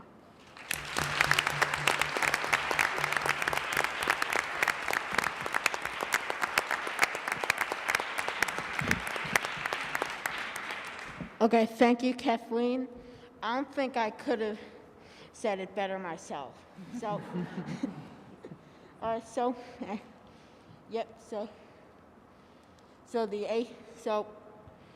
that's what she explained what the ACE Club is, and she did a very good job at it. All right, so here to. So we, at the ACE Club, our goals, one, we need to encourage a tolerant and understanding school, but with education on respecting differences concerning race, sexual orientation, and religion. And also, diversity is strength. If everyone looked the same, it would be pretty boring, right? Yeah. Yeah. We all learn from each other. And we need zero tolerance on bullying based on race or sexual orientation. We cannot have people going to school fearing that they will be bullied based on their race or sexual orientation. It cannot happen. We must make sure that it does not happen. Thank you.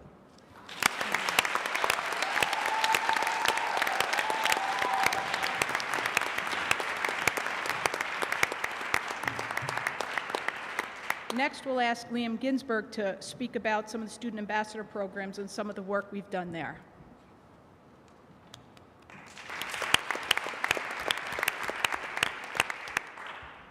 I would like to quote Todd. I could not have said it better myself. My name is Liam Ginsberg, and I'm in 8th grade at Pelham Middle School.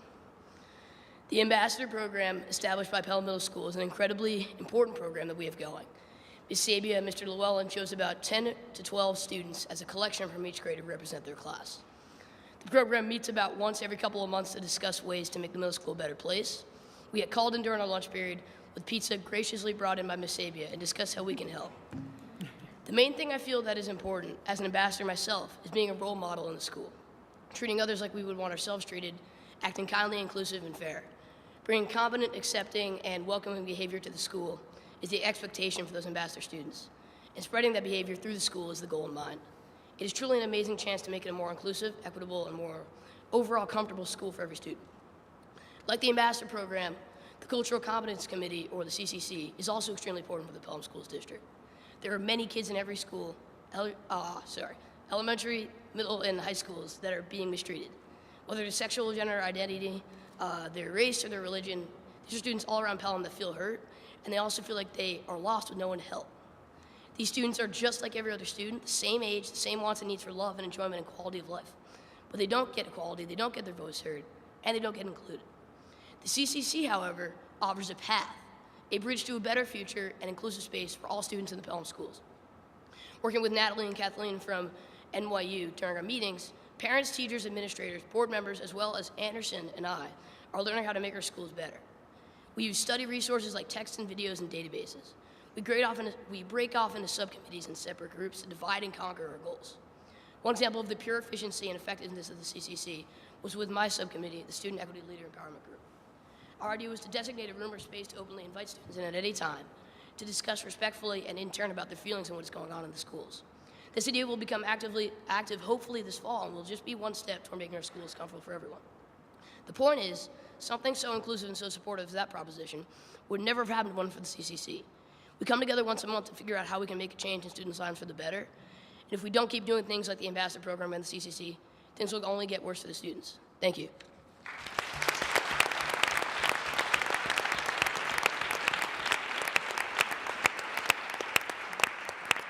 Next, I'm going to invite Say Jacobs up to speak, and they gave a slide that's in all of your folders, so if you wouldn't mind taking that out.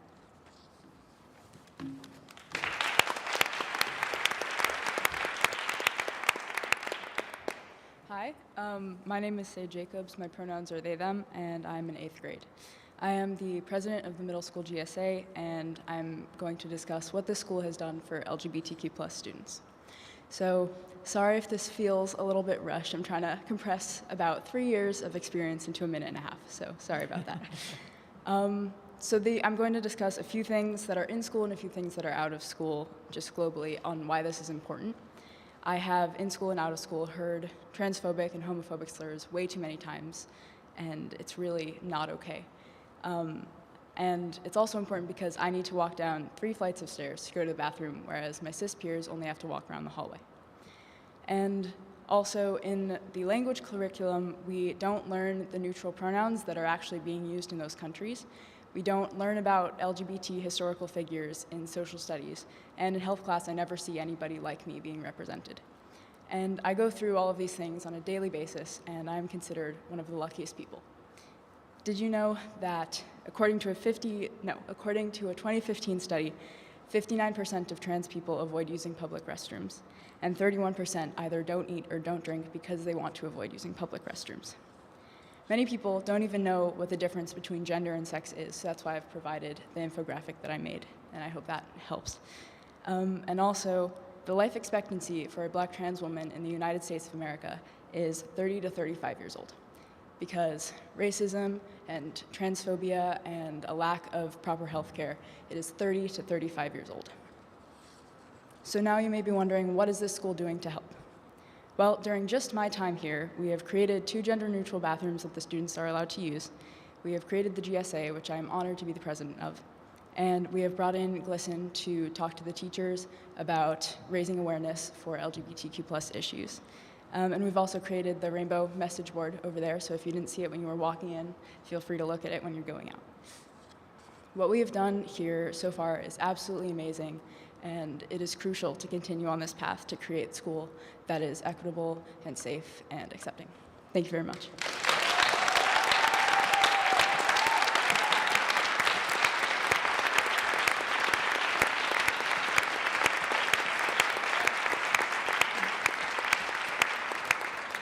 Next up is Anderson Brady, and he's going to talk to you a little bit about some of the mentoring programs.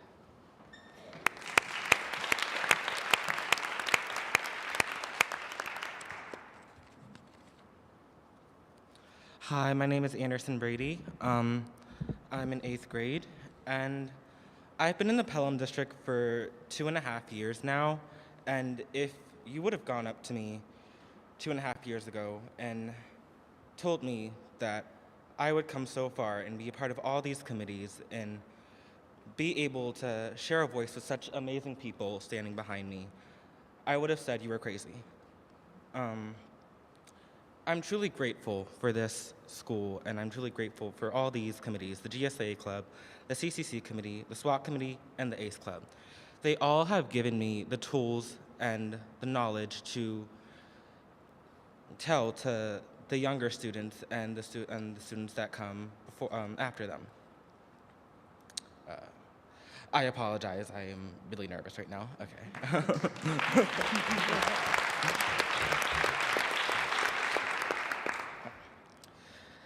Now that this year is coming to an end, and me, Sade, and Liam are all going off to the high school, unfortunately, we're not fully going to get to see the impact that we have created in this school.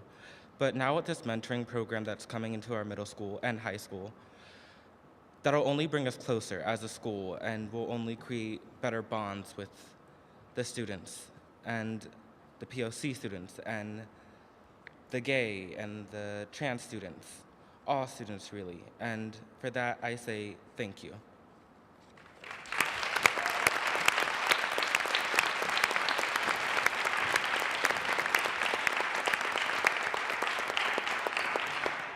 And those students are exactly why Pelham Middle School is a National School of Character, because we have students like that that are leading us.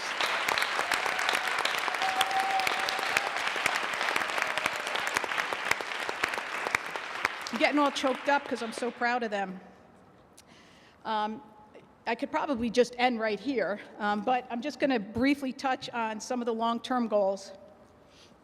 We want to continue to use data to collect student and faculty climate surveys and develop additional action plans from those surveys. Plan assemblies by members of our BIPOC communities in order to showcase their success and inspire students to achieve. We want to improve student outcomes regarding their feelings of integration in all of the schools, and we want to increase BIPOC student enrollment in honors, AP, and dual enrollment classes. And if our students are any indication of that, I am sure we will get there. So thank you very much.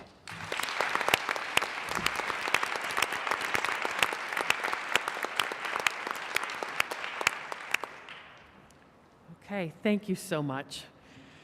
Yeah, how do you top that? Just as a final wrap up for tonight, we have our next steps. Alex, if you could flip to one more slide by chance. Just next steps, certainly tonight is a next step in that process. The opportunity to speak with the board, for you to ask questions, to react to what you've heard tonight and provide us as administrative team with some direction on how you'd like to see us proceed. These recommendations and your direction tonight certainly will then inform our board goals this summer as we meet, and subsequently the administrative goal setting process that we will embark on as well over the summer as we plan for next school year. So that really is the big piece of how do we take these recommendations tonight, which direction do we go, and how do we then operationalize them, and as was shared earlier on the data slide, how do we then also monitor our progress on this work. So that is the step, the work of this summer and fall. And then implementing the short-term recommendations and moving towards the long-term recommendations as well. So with that, I would love to open up to the board for any questions you may have from what you've heard tonight. First of all, I'd like to just say that I'm blown away by the work of this committee, the administrators, teachers, community members, and students. Really impressed by our students and their courage to get up tonight, so thank you. I'm also really grateful for the work because to me, this report really helps organize the strategic plan and kind of resituate it to where we are now.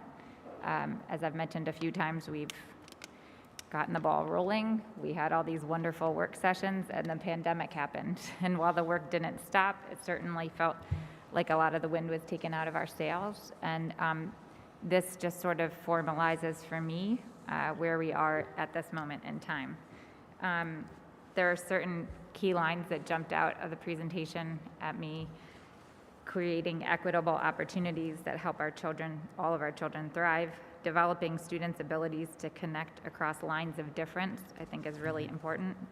Developing well-balanced individuals who are equipped to our local and national to thrive in our local, national, and global society. Those statements really jump off the page to legitimize, sort of from a really overarching theme, why we're doing this work. There's a few recommendations that really jump off the page at me, and the ones that stand out really prove to me that we're standing by our word to make this work very akin to what Pelham wants and needs, because it's aligned with so much of the themes that I've heard since I've been on the school board. Things like, finding a continuous way to measure our school climate and culture. We've had so many reports along the way at the board level, and they've been very successful, but we've never been able to look at it in sort of a continuous way. And I think that that would be highly useful for us. To be deliberate, I like the word spine. I always think of the word spiraling we use a lot in our authentic learning committees, but we've always talked about spiraling curriculum, and to be very deliberate about the K-12 spine.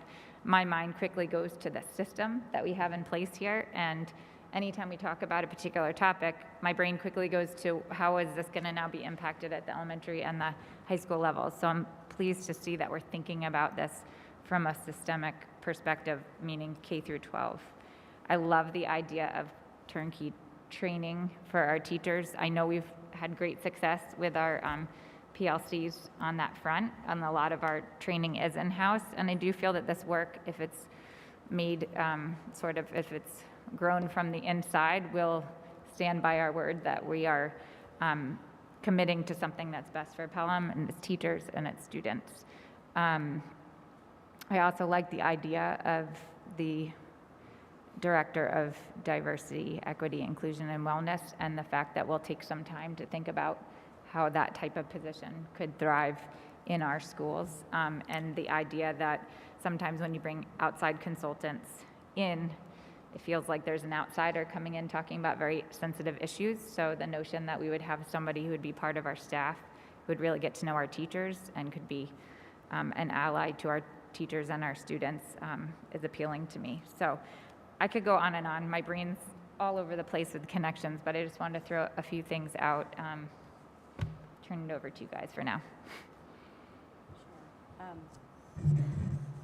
I have a couple of tactical questions. I have some thoughts as well, but is Sean here somewhere? Sean, can I ask you a specific question about, you said that you looked at platforms to help us build a rubric and found them lacking.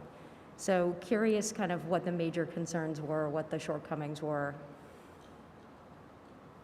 Sure, and I'm sorry to be jumping around. My hearing isn't great in this room. I understand. The sound in this place is a little off. So we started out with 12 to 15 rubrics in various forms.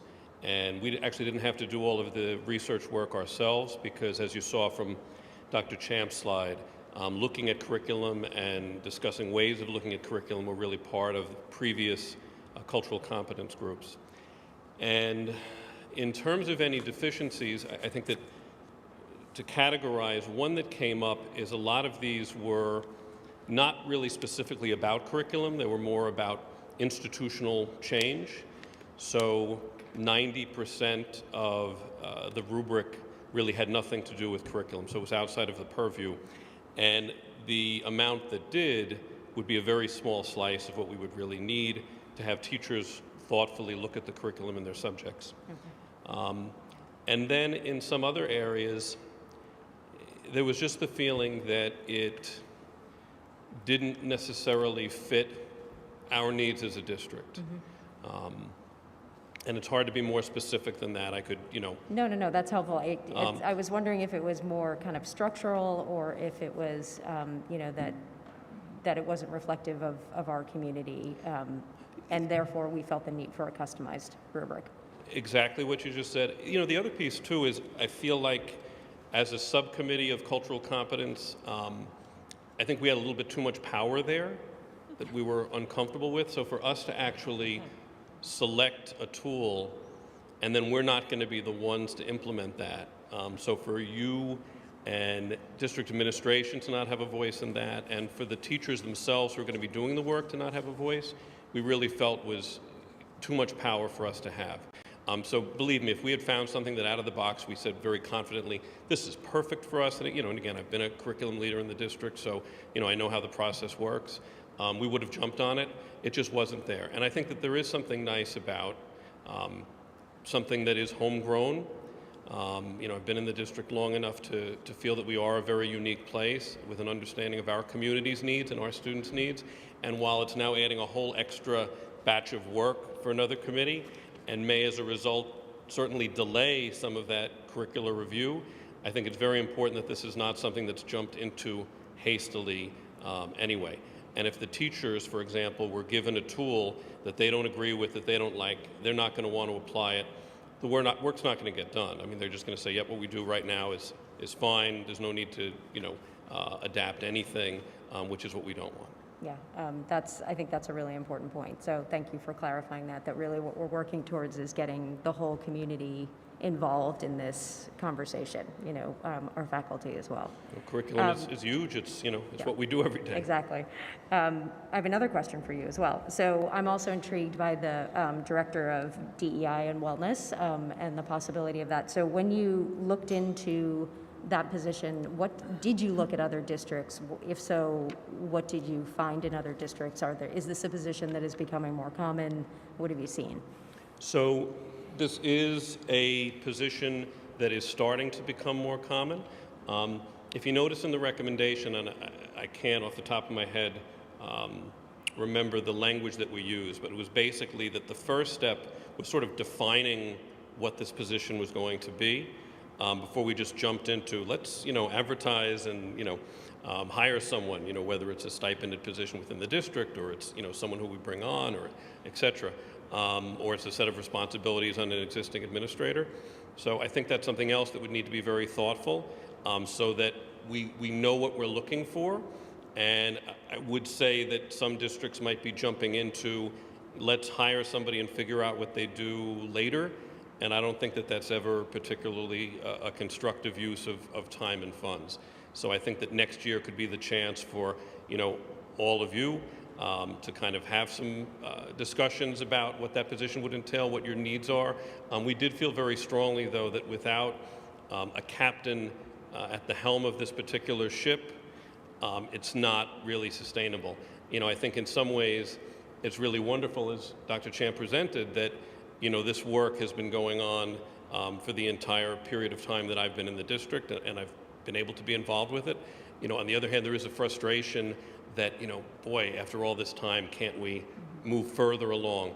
And I think sometimes what it takes, and I think, you know, I was sort of an example of that with IB, when you put somebody in charge of the work, it's much easier to move that forward with that leadership. Yeah. Thank you. That's helpful. Thank you. Thanks. I wanted to follow up because you stole my 2 questions. I had the same 2 questions. Sorry. That's okay. But I do have a follow-up. On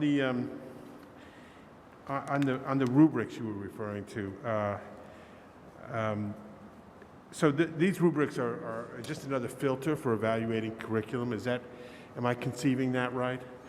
Curriculum, and then also the texts that are used in classes. Oh, so it's more than just, it's the whole, the textbooks and the whole curriculum associated with that. Mm-hmm. And so when you're looking at, how would that be implemented if you're looking at a new math textbook?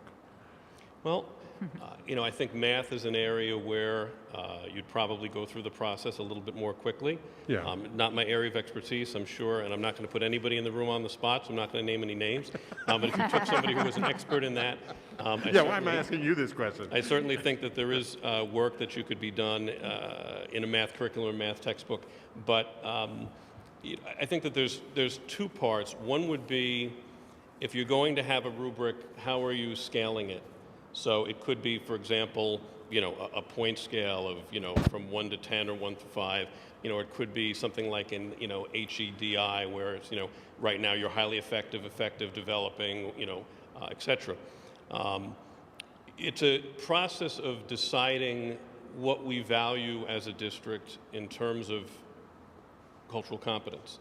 So, you know, for example, in an area that I could speak to more easily, let's say in an English class, you might, for example, have a category that has to do with representation.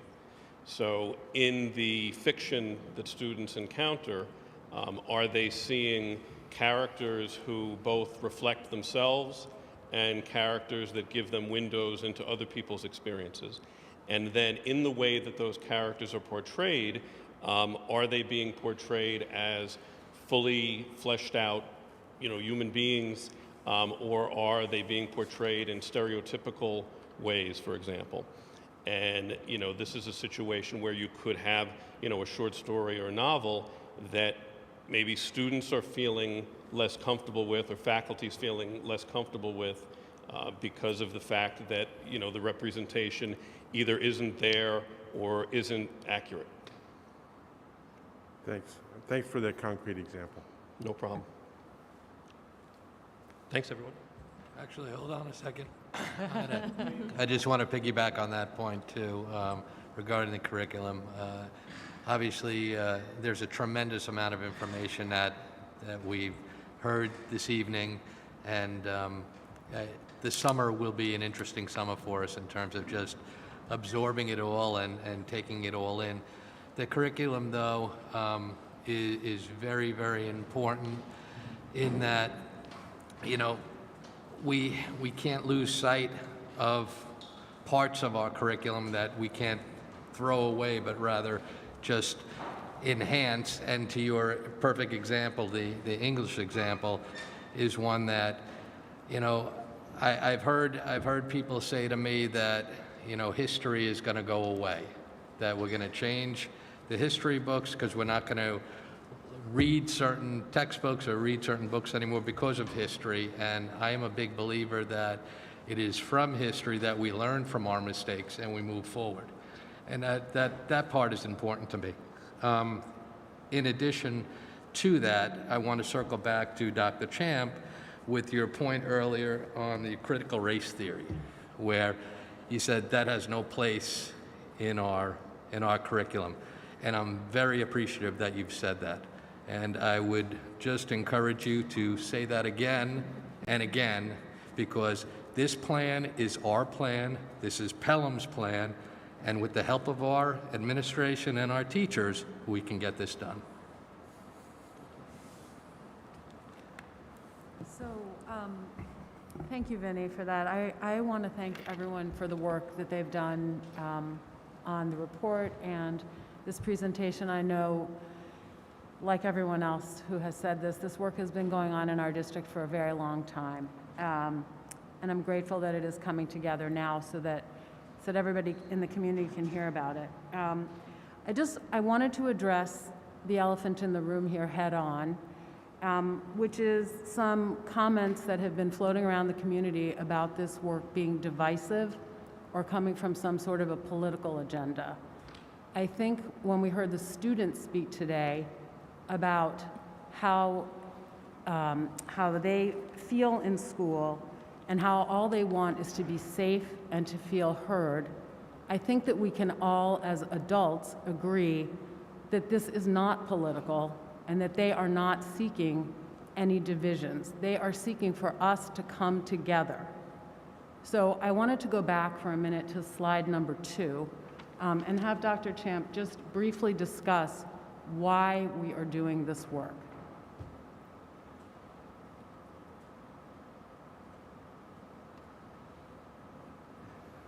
Would you mind just summarizing the reasons specifically in Pelham why we think this work is so important? You know, and I think I start with, again, that first quote, learning is rooted in the lives and experiences of the people, is rooted in the lives and experiences of people and cultivated through activities that people find meaningful.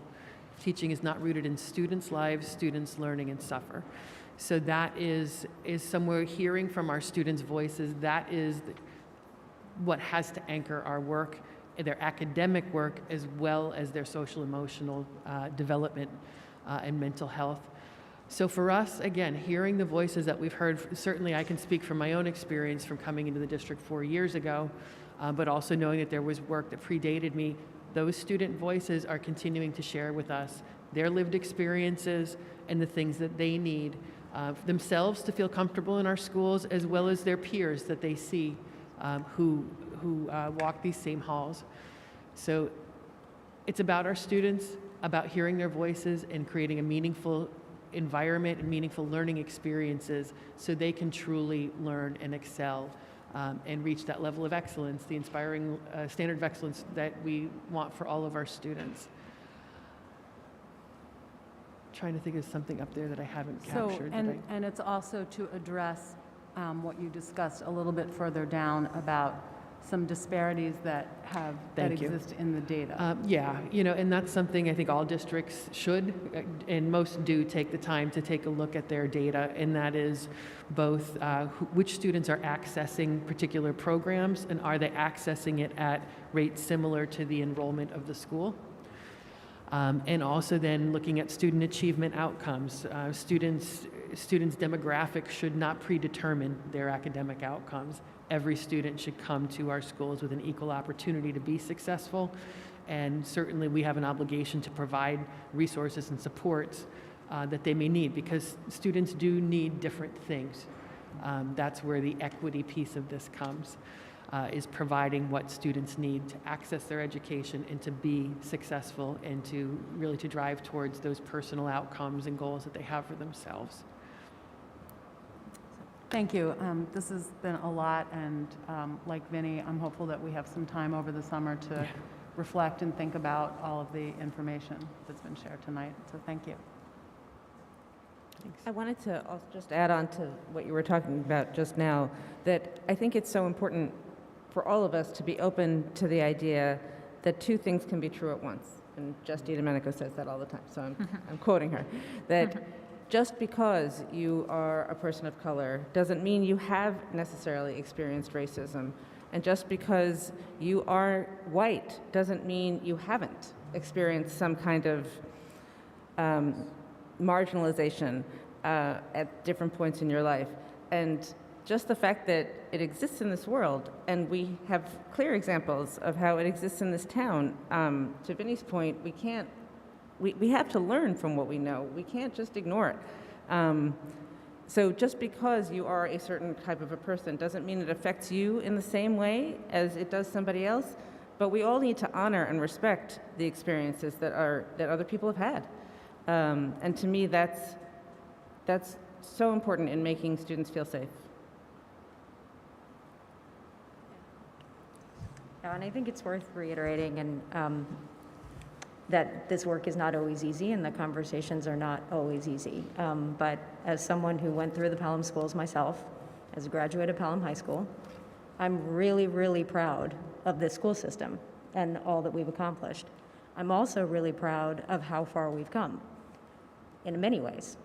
But at the same time, there's still a lot of work to be done. And I think it doesn't benefit anyone to pretend that those issues don't exist. And even if it takes hard conversations, and even if it takes multiple hard conversations, it's worth having them, because I think we'll get to a better place in the end. And we're not there yet. I don't think anyone here tonight is suggesting that we're there. But again, I really appreciate, as others have said, the work of the committees. And I think we have a small understanding of how hard your work has been and how much time you put into it. And I, for one, really appreciate it. So thank you. Yeah, I mean, it's clear how much work this committee has done over the course of the year, and like how they've broken up and dedicated and really put forward clear steps that make sense and reflect our community. And I think I'm losing my train of thought, but like what Sue was just saying, and seeing the students talk today, like in that they can stand up there, as scared as they are to talk, as scared as I am to talk in public situations with a lot of people. Tonight we got a lot of people. You know, they're so brave, and they're leading this. You have to recognize that two things can be true at the same, two different things can be true at the same time. That they are strong and that they want to make this change, and that we need to listen and follow and know that they're our future, and that they're trying to make this work happen, and we're here to support them. And so, I mean, it was just really great to hear from the students, and I think my fellow board members have said some really wonderful things, all wanting to push this work and listen and learn as we go forward. And I want the community to listen and learn from our students too, and support this work. One thing that also came to mind that I just want to hit on, because I don't think we've spoken about it. It got referenced in the report. I remember, to me, and again, it feels like a decade ago because it's before the pandemic, but when we talked about the strategic plan and the importance of cultural competency, I remember one of the things that Eileen shared that came from the community work that led to that strategic plan was the need to ensure that all student voices could be heard, obviously respectful voices. I think as a Pelham community, we can really work to aspire to support our teachers to have the difficult conversations that naturally do come into our classrooms, and to educate our students on how to listen to one another in a respectful way, even if they have differing views. Certainly, that's something that's a little bit of a lost craft right now. We're in a very divided world. I think it's something I personally am trying to strive for, but I think if we really want to focus on authentic learning, there's so many crossroads between all of this report and our full strategic plan. If we want to have authentic learners who are prepared for the real world, they need to have that set of skills. And so I just hope that we'll stay very focused on that support of our teachers and that goal for our students in the classroom. You know, I was going to add to one thing that I know, Jessica, you and I have talked about, and I think it ties into what Sue touched on, is the need for us to get back to some of the opportunities to connect and have conversations. Certainly, we don't want to just talk, we want to move to action, but by the same token, we've lost so many opportunities to sit down over a cup of coffee and in person, and to really talk through difficult conversations. And I know that we've spoken about really the hope and the plan to bring back some of those opportunities, whether it's coffees, whether it's roundtable discussions, because that's where relationship is built, That's where, you know, assuming good intentions comes in, and talking through different perspectives, even if you don't see eye to eye in the end, building understanding of those perspectives, I think is something that, just because of the nature of the pandemic, we've become more isolated. And I know that that's something we've talked about, really desiring to bring back those opportunities in the year to come. I'm happy to see it echoed in Yep. the recommendations too. Go ahead. And I also think something that we've talked about that I'm hopeful, since there are so many people here, that next year when we put the word out for our district committees, that we will engage a large diversity of viewpoint amongst the community members who join our committees, which will make the conversation more robust. Agreed. Just one last point from me. I've complained many times over the years about language that we employ sometimes, and that it's not accessible to a lot of people, and that we tend to, it's sort of an edubabble, if you will. And I've railed against that, famously. Yes. But what I'm happy to see with this is that we've gone below the surface of that. You know, we're not just throwing these terms out there. We're explaining what they mean, and we're explaining how we actually will carry out some of these tasks. And I want to thank Sean for giving us a very specific example. You know, I'm sorry you couldn't explain the math textbook thing, but you know. So I'm happy to see that we've put some real meat on the bones here. And I think every one of those committees came up with some very specific thoughts and ideas, actionable ideas. And that's, as a board, what we need. We need to be able to say, well, what are we doing? So I thank you all for that. I know it took a lot of hard work to take these very lofty ideas and then turn them into specific things that we can grasp and everybody can understand.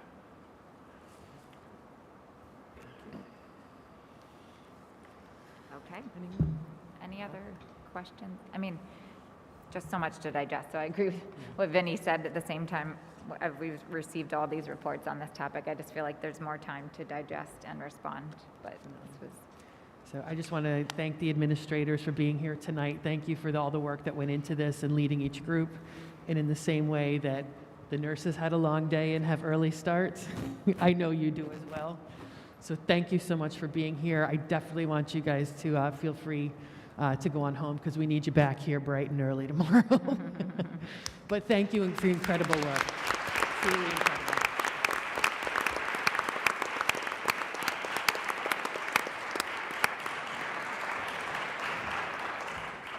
The dream team there. Okay. And I was going to invite our students to go home and sleep, do their homework and sleep, but they've already taken the opportunity too, so thank you. They're very smart. What about us? And thank you to the members of the Cultural Competence Committee. I do see some of them in the audience as well, and appreciate your presence with us tonight. Thank you. Okay, we're just going to finish up this section, and then I would like to make a motion after section 4 to move the public comment, because I know that probably most of the people here are here to comment on what we just discussed. So this brings us to 4.5, Board of Education Committee reports. Did we have any committee meetings? I had a quick audit committee on June 10th. The group got together. We met with our external auditors, O'Connor Davis, and we just had a pre-planning meeting with them, just laying out what the plan is for the testing that they'll be doing throughout the summer, and just dates for the foreseeable future. So it was a very short and sweet meeting with them. Thanks. Anybody else? Okay. So now we have our assistant superintendent's reports. Anything from Authentic Learning, Dr. Garcia? Nope. I think you had a good feature of that tonight. Ms. Chung, Holchild? I'll take 30 seconds to just mention that our unified basketball team played last week. I'm so glad that we got a chance to do that again this year. I know last year we weren't able to, but I do want to give a shout out to our coaches, Mr. Salazzo and Mr. Baltakis, for doing this, and also Chris Hodge We're talking about equity and inclusion and all of that, and this is just, it warms, I think, all of our hearts to see unified basketball being played in our district. And the way Mr. Hodge honored them at the senior sports dinner was incredible and reminded me I can't wait to get back to the gym. It was so great. He announced them like they're coming out on the court. But I cannot wait to get back in the gym next year. Hopefully we'll be allowed to see them play. That was my favorite thing from last year. So Yeah, thanks for putting that photo in the report that you shared. Like that just made my day to read that and see the photo. Okay. Mr. Ricky, I know your report's a little bit longer. Superintendent's update on finance and facilities. Yes, good evening. Thank you. I am going to be a little bit longer. So just to kind of give the board and the community an update, we're moving along with our capital construction. Hutchinson School, we're hoping to start getting those floors installed. And I know the school of Hutchinson, they're packing things up and we're getting ready for that move once the school year ends. At Prospect Hill, we're hoping to have that steel arrive. We thought it was going to come this week. I guess there's still 2 days left in the week. And hopefully we'll start getting that steel shortly and it'll be going up shortly. The interior renovation spaces here at the high school, that work, the contractors have come back and they've remobilized this week, so hopefully we'll be seeing some additional work there. On the agenda for this evening is also an item kind of related to that. It has to do with an office lease for the administrative spaces, and that's something that my office has been working on, and certainly that's something that we've discussed with the board, and that was one of those items talking about the details of that lease. In order to have this lease finalized, we do have to work through with New York State facilities planning, and with that, we're making sure we go through all those proper steps. So we're still targeting an August 1 occupancy. It's an aggressive date, and we're working, to work through that, and if we need to come up with any contingencies, we're going to do that as well. This evening, there's a number of items regarding reserve allocations and reserve resolutions. These are generally your end-of-year items that you have seen in past years as well. As we get to the close of the year, and Vinny talked a little bit about that too, our external auditors will come in and we'll see where our end-of-year balances are. What we do with these reserve allocation resolutions, and these are required, we kind of create some wide corridors so that we have the ability to bring recommendations back to the audit committee and back to the full school board for final reserve allocations at year end. So this is really just kind of that setup work for that, and that's what we're doing right here. And at the reorganization meeting, we also have a report on our reserves and definitions of what our reserves are and those plans. A couple of other items, we're just asking you to approve an item for Davis Vision. It's a new vision care insurance provider for our administrative unit. We're asking you to do it at this meeting rather than at the reorganization meeting, just because we are changing vendors, which gives us a little bit more time to transfer over, and at the same time, we find ourselves saving a couple dollars in changing over to this new vendor, which is really great. And as we look at the year end, we're looking at, this is an extraordinary year, obviously. It goes without saying, we're sitting here with masks right now. But we've saw many things happen this year or many things didn't happen this year that normally happen in regular school years, and some expenditures that did and did not happen. So with this year, what this allows us to do again is provide that opportunity to look for some expenses related to our capital work, and as we look at our furniture and our technology and our moving expenses, and those are some of those expenses now that we have applied to our general fund for this year. That promotes some capacity on our capital budget. At the same time, we still have some work to finish on our capital budget, allows us to prepare for those contingencies. And as we've talked about throughout the entire budgeting cycle, any unspent dollars in that capital plan always fall down to the bottom line into the debt service fund.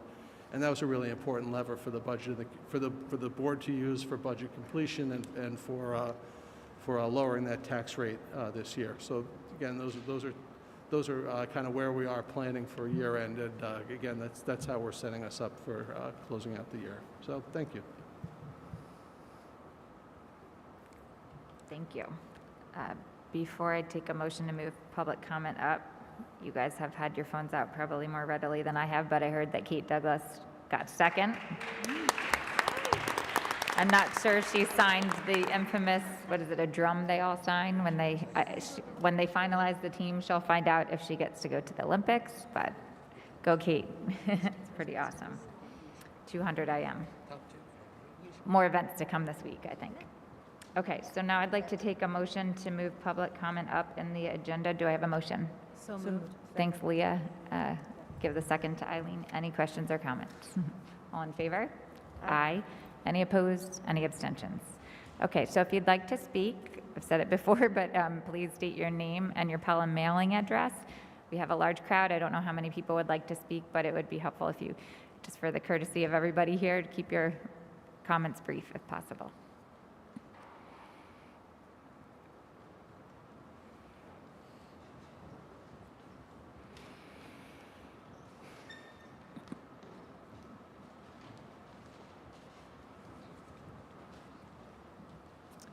Well, I didn't expect to be the first one.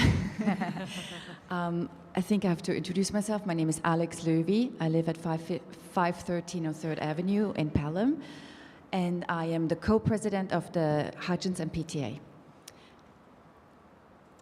Kim Malloy, 406 2nd Avenue, and I'm the vice president of the Hutchinson PTA.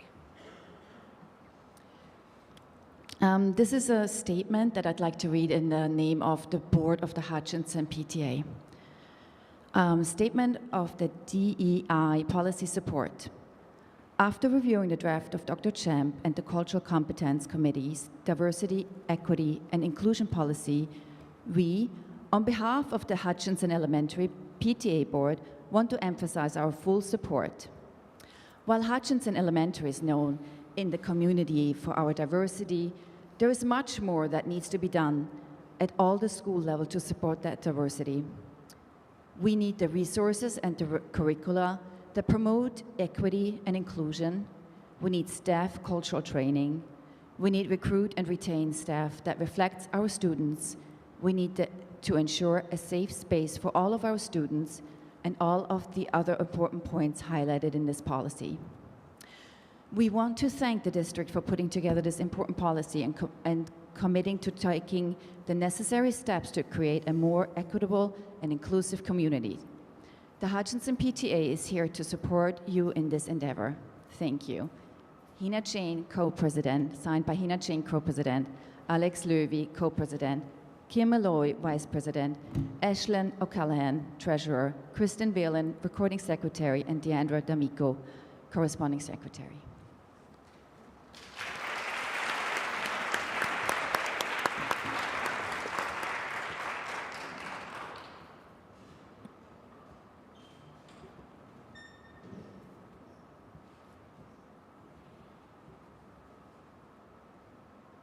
Hi, my name is Marisa Panzani, and I reside at 217 Highbrook Avenue North.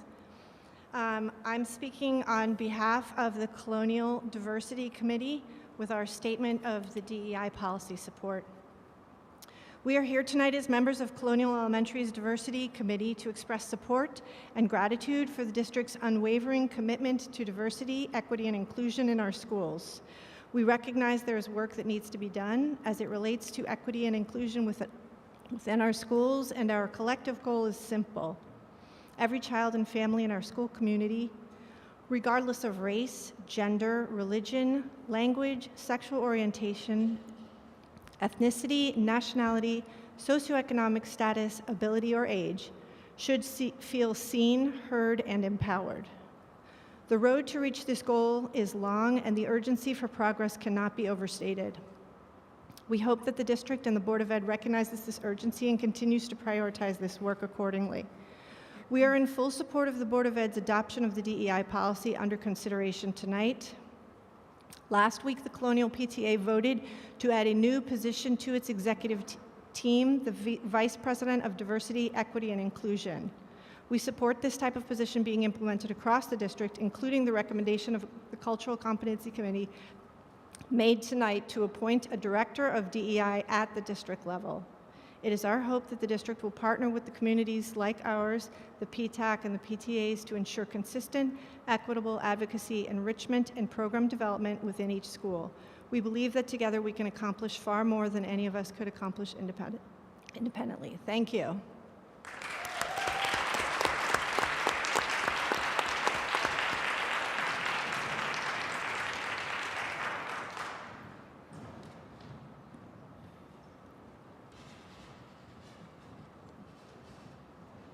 Hi, my name is Katie Caulfield. I reside at 150 Townsend Avenue, and I'm here on behalf of Prospect Hill's Diversity and Inclusion Committee. The members of Prospect Hill Elementary School's Diversity and Inclusion Committee would like to express support of the Board of Ed's adoption of the DEI policy under consideration tonight. The Board of Ed has clearly shown firm commitment towards achieving a diverse, equitable, and inclusive school community. We recognize the work put toward this goal has been ongoing for years and that it must continue to be prioritized. We appreciate that the Board of Ed has taken into account feedback from staff, families, and most importantly, the students. The recommendations set forth in the DEI policy would help to improve communication to all families, ensure equitable access for all students to a safe and robust learning environment, and promote staffing that allows all of our students to feel represented. We are grateful for the efforts the Board of Ed has taken thus far and encourage them to continue to cultivate a more empathetic, inclusive, and equitable school community by implementing the measures set forth in the DEI policy. We look forward to working with the Board of Ed, the PTAs, and the other diversity and inclusion committees to ensure every student and family in our schools, regardless of race, ethnicity, country of origin, language, religion, social economic status, gender, sexuality, ability, and age, feels represented, seen, and heard. Thank you. That's signed by myself, Christina Day, Jessica Diamond, Jill Friedman, Cheryl Jordan, Dawnette Lewis, and Mary Kate McGraw. Thank you.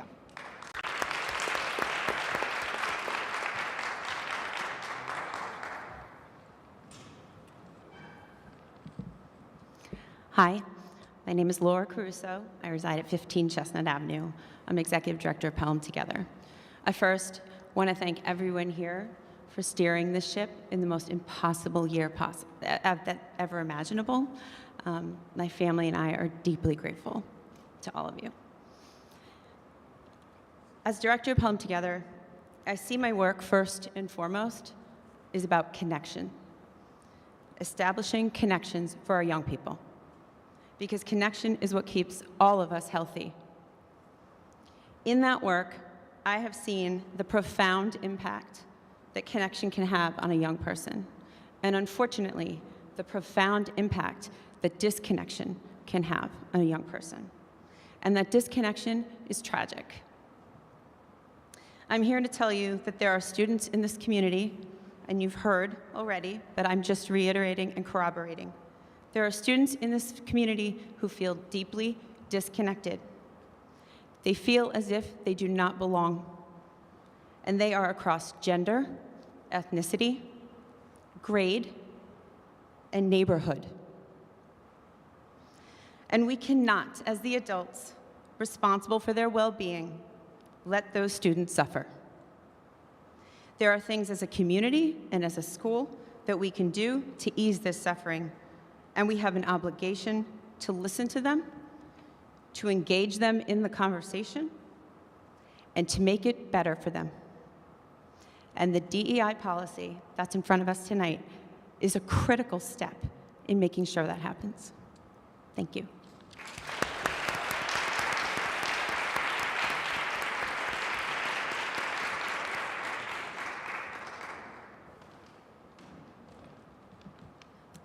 Hi, good evening.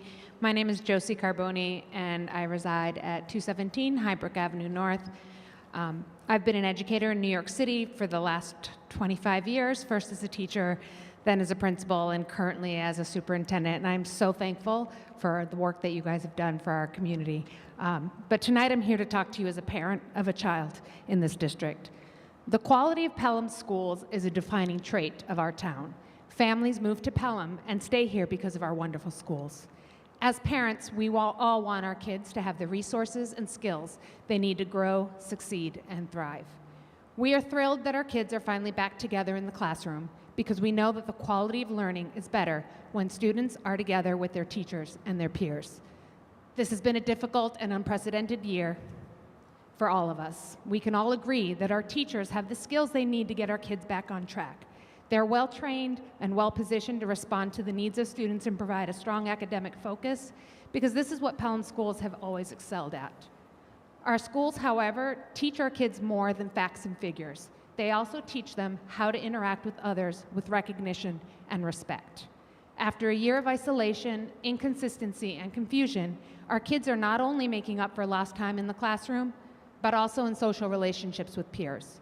Our kids are making up for lost time with each other, and the past year has undeniably presented new social emotional challenges that we must address to help our students readjust to being in the school community together again. An essential part of this is ensuring a climate of belonging and respect. Diversity, equity, and inclusion is fundamental to the way our children learn, interact, and respond across lines of difference. We need a dedicated resource to focus on this now. Teachers and administrators have enough on their plates, and after a year at home, so do parents. We need to give our kids all the resources they need to succeed, not just academically, but socially and emotionally. Our kids can't afford to lose another year or two of this kind of support. The creation of a district-level DEI position is essential. Policies to support all students should be introduced and implemented in close coordination with the superintendent, the school board, PTAs, school-based committees, and cultural competency committee. If we don't make the choice right now to do this, it'll be made for us later. As Dr. Champ shared, New York State has already made diversity, equity, and inclusion in education a priority for all school districts. If we don't do this our way and soon, we'll either fall behind our neighboring towns like Scarsdale, which have already moved forward with these dedicated resources, or risk legal action against the district, like we've already seen in neighboring towns like Mamaroneck. The strengths of our schools is what brought us all to this town. This new resource will help us uphold the quality and reputation of our schools and our town, and ensure that our kids have the resources and skills they need to navigate the challenges they face today and will face tomorrow. Thank you.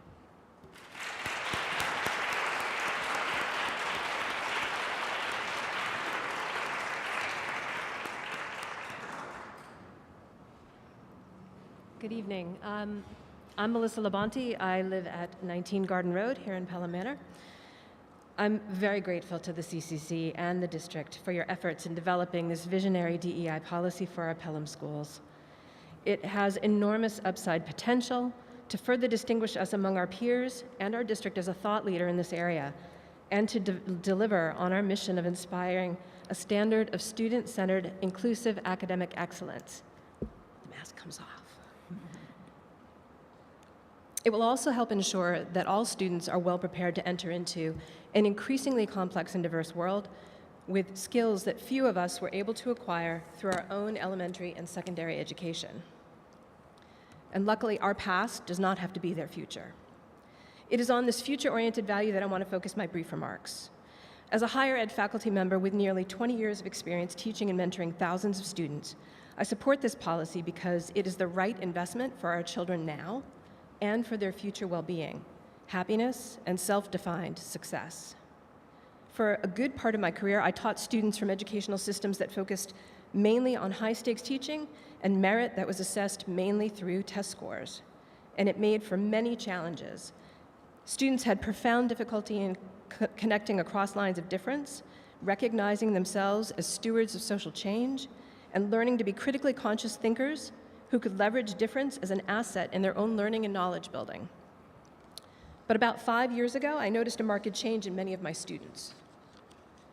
Not only were they members of Generation Z, which is the most civic-minded and social justice-engaged generation to date globally, but they also have the most highly educated parents of any generation of students.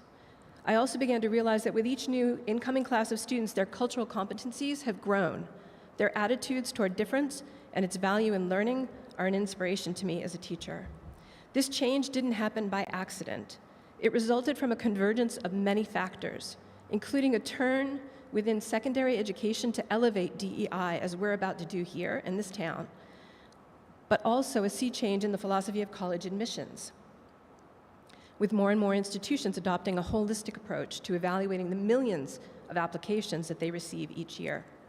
Part of that holistic approach includes assessing applicants' cultural competence and how well they understand the meaning and value of difference and DEI in connection with their desired academic goals and the contributions that they want to make to their campus communities. As an alumni interviewer of undergraduate applicants to my own alma mater, many of the questions we now ask are centered on cultural competence and DEI. I also support the CCC's proposed policy on DEI because it will help ensure that our children don't have to think twice when in the future they are asked by an admissions officer or a prospective employer, and believe me, they will be asked these questions. How comfortable are you working on diverse teams? How would you use your cultural competence skills to advance our company's mission? It is through educational policies like this one that we leave the world a better place for our children and prepare them fully for entry into that world. And these are among the most precious outcomes I believe every parent in this room and in our town wants for our kids, because they deserve nothing less.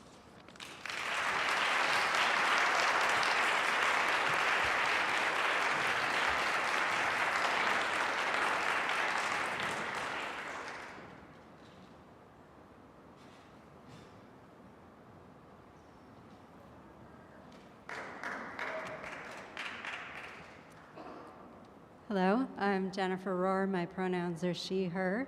I live at 30 Sherwood Avenue, and I am not a public speaker. I have one child graduating next week. In 13 years, this is the first Board of Education meeting I felt like I needed to come to. That's how important this work is to me. I'm here as a parent and as a community member to express my support for the Cultural Competence Committee's recommendations. This work is extremely important to me and is part of the community that I want to live in. Diversity, equity, and inclusion work is essential to education. I thank the committee and the board for working on this, and I urge the board to adopt this DEI policy. And in addition to my personal statement, I'm also in my last week of being on the board of the Pelham Memorial High School PTA, and I wanted to express on behalf of Sarah Malik, our PTA president, and our entire PTA, our PMHS PTA's support for this work and all of the district's diversity work. It is so important. Thank you.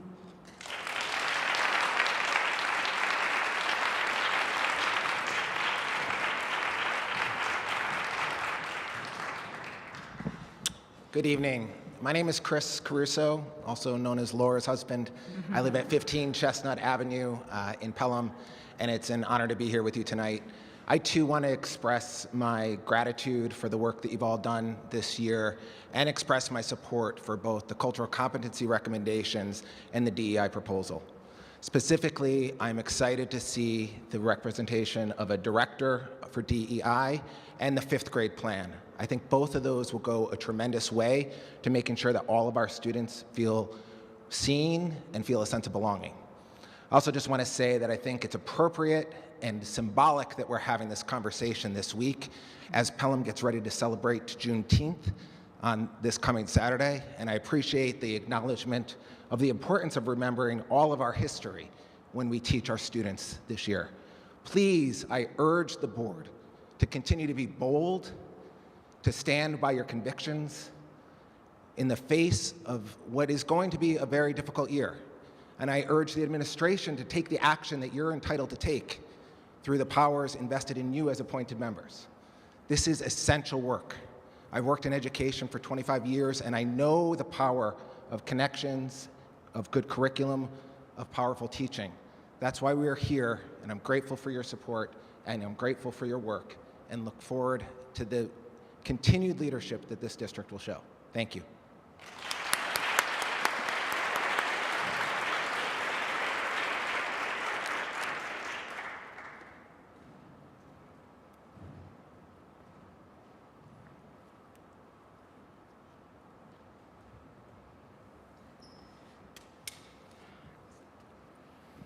Hi there.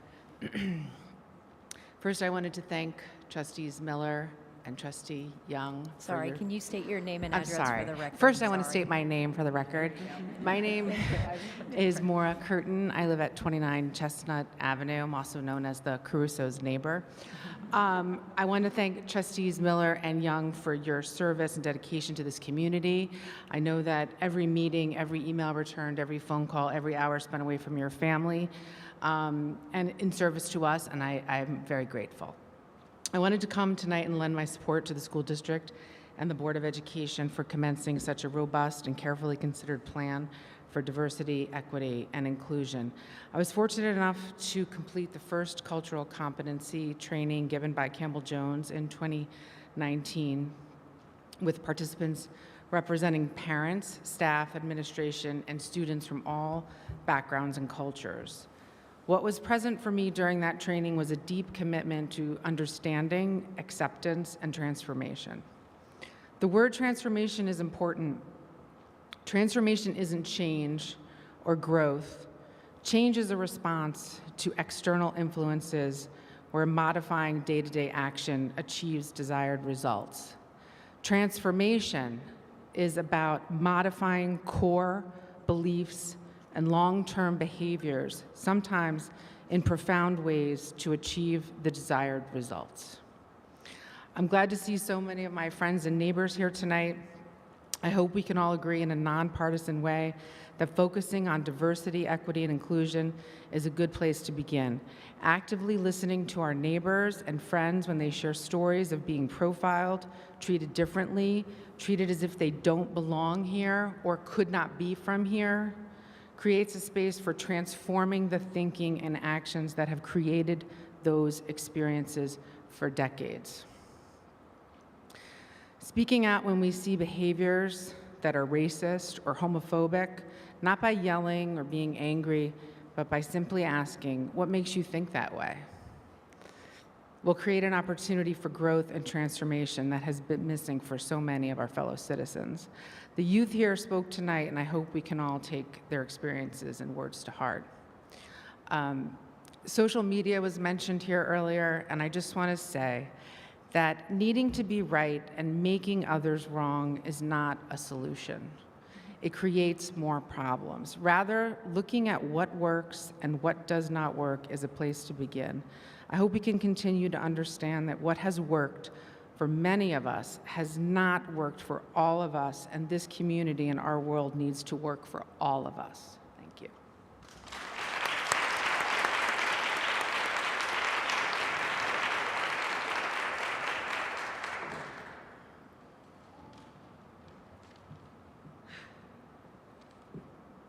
Hi. My name is Erin Ginsberg, and I live at 9 Boulevard. I'm a mom of 3 kids in the schools, and I share everybody's praise for all of you, for all you've done this year. I mean, it is extraordinary. You'll never get enough credit for it, but I hope you do. A few months ago, a group of parents came to a board meeting to share with you the details of how they felt their children were experiencing online school. One after another, they stood at this microphone and they told you how their children were feeling. They described kids who were showing signs of depression.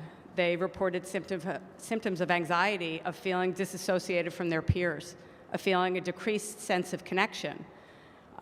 They argued that the way the school year was going, the model we were using was getting in the way of their children's academic progress, and it was taking a toll on their mental health and well-being. They asked for your help. You responded. In creating the reopening task force, you gave voice to the experiences of those children.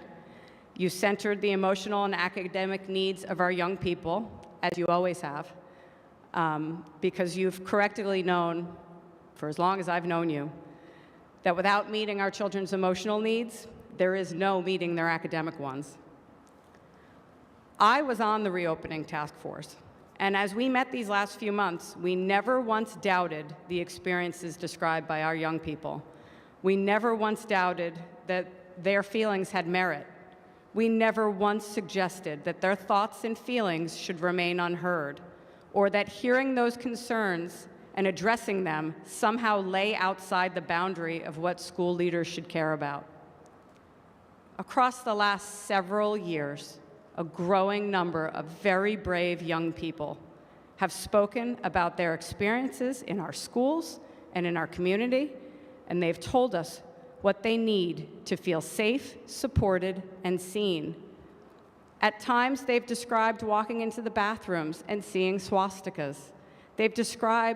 Students have described being called the N-word in our hallways, on our sports fields, on social media.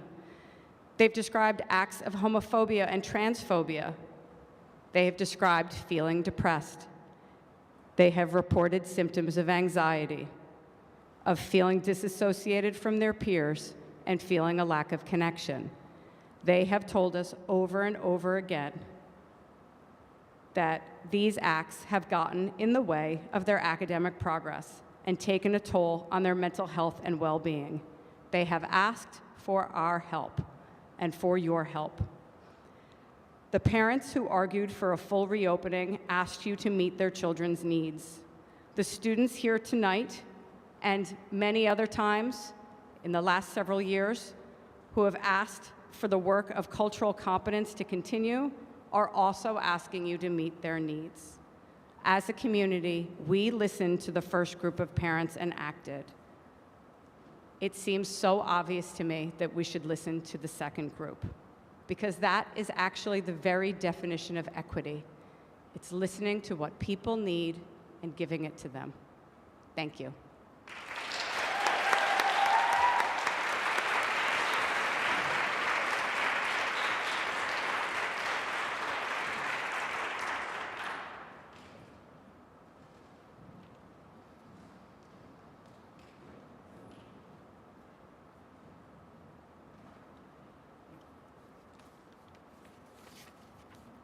Good evening. Janice Powers, 444 Wolf's Lane, Pelham, New York, 10803. I like clarity on the record. I wasn't sure I was going to speak tonight because I think everyone pretty much knows how I feel about a lot of these issues, but I wanted to just take the opportunity to say thank you for this work. This demonstration tonight through this presentation really shows how deep and robust and comprehensive the committee has gone, and that's quite reassuring. I think quite often families like mine, families who are raising Black children in this community do not always vocalize what they are experiencing. And it's not just the simple task of moving into a great suburb, putting your child in a great school and thinking everything is going to work out wonderfully, because it does not all the time. And I think the fact that you guys are willing to dig deep and address these real issues creates a promise and a hope for my future student in this school district, and I thank you for that.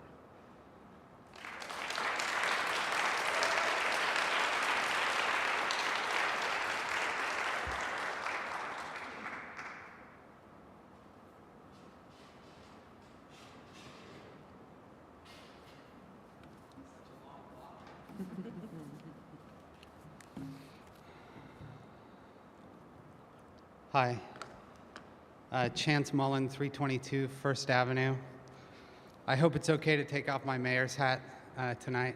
I am also a dad. My son Finnegan is going into 7th grade next year, and I have to start by saying thank you to Miss Sabia. I don't know if she's here still, but he's had an incredible year, and it's an incredible school. I'm here tonight really just to compliment you all. I'm glad my son is in this district, especially after the presentation you provided tonight. Others have already said some of what I think better than I could say it, but I think sometimes repetition and voices and numbers are important for emphasis, certainly important when it comes to supporting such important work. So I want to share my professional appreciation for the DEI policy that's been written, and then some personal appreciation for the cultural competence work that you're doing more broadly. When I'm not mayor, I work professionally in organizational development at a global philanthropy that operates in 11 different countries around the world. Half my job is working on DEI, which is a core component of the organizational development field. I am by no means an expert, but I've spent a decent amount of my professional life looking at audits like the one you did, developing inclusive and equitable policies, learning from peers in the private sector about their approaches, helping to manage affinity groups. And while I do think this field uses language sometimes that can feel confusing and inflammatory to a lay audience, it's important to note that the 3 tentpoles of DEI, which I think the CCC has worked really expertly into an educational context in your policy, these tentpoles are quite commonplace in the professional world. It's not controversial at all. You're going to find it embedded in strategic documents of nearly every major institution in the world that hopes to be successful in the 21st century. Johnson & Johnson, Coca-Cola, MasterCard, Starbucks, Sony, Hewlett-Packard, Citigroup, PepsiCo. These are not liberal organizations, they're professional organizations. There's a reason the New York State Department of Education and the Board of Regents have essentially endorsed your approach and are requiring school districts around the state to take many of the same actions that you've been taking for years now. I know this is kind of selfish, but our property values rely on you on having a school district that is aligned with the modern world, and that's exactly where you are. So thank you for that. My second appreciation is a personal one. We often talk about DEI as though its only value is for BIPOC kids and families. That is definitely reason enough to do it. But it's also important for white kids, like my white kid, my Irish kid. In 6 years, Finn is going to graduate. And I'm gonna cry like a baby. And he's gonna go into a society that's not 90% white. We're having this conversation 28 minutes from the biggest, most diverse city in the world. No matter what profession he goes into, no matter where he lives, no matter what political party he belongs to, he's going to end up talking about race and gender and sexual orientation. It's a thing. At some point, he'll probably talk about it a lot for the rest of his life. I think a modern education should prepare our kids for the things they'll face in life. I want him to understand the context of this conversation, the real history of it. I want him to practice it, practice engaging in it so that when it comes up, he can manage his own potential discomfort without just thinking that someone is trying to make him feel bad. Part of growing up is learning how to grapple with those uncomfortable truths, and I want him to have the space to explore those truths. I want him to be able to engage with the world around him with confidence and appreciation. To me, cultural competence is not about morals at all, it's a skill set. Competence begets confidence and appreciation. To be competent is to possess the ability, knowledge, and skill to do something successfully. Before my son graduates into a multicultural world that is full of both beauty and pitfalls, I want him to have the ability, knowledge, and skills to live in that world successfully. The work you're doing is a very big step in the right direction. Thank you.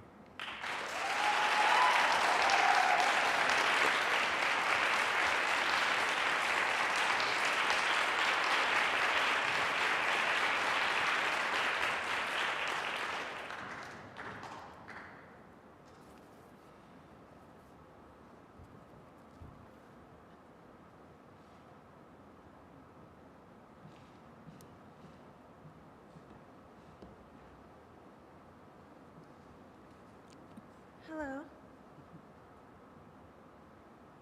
My name is Deborah Lowry Knapp. I live at 159 Corley's Avenue.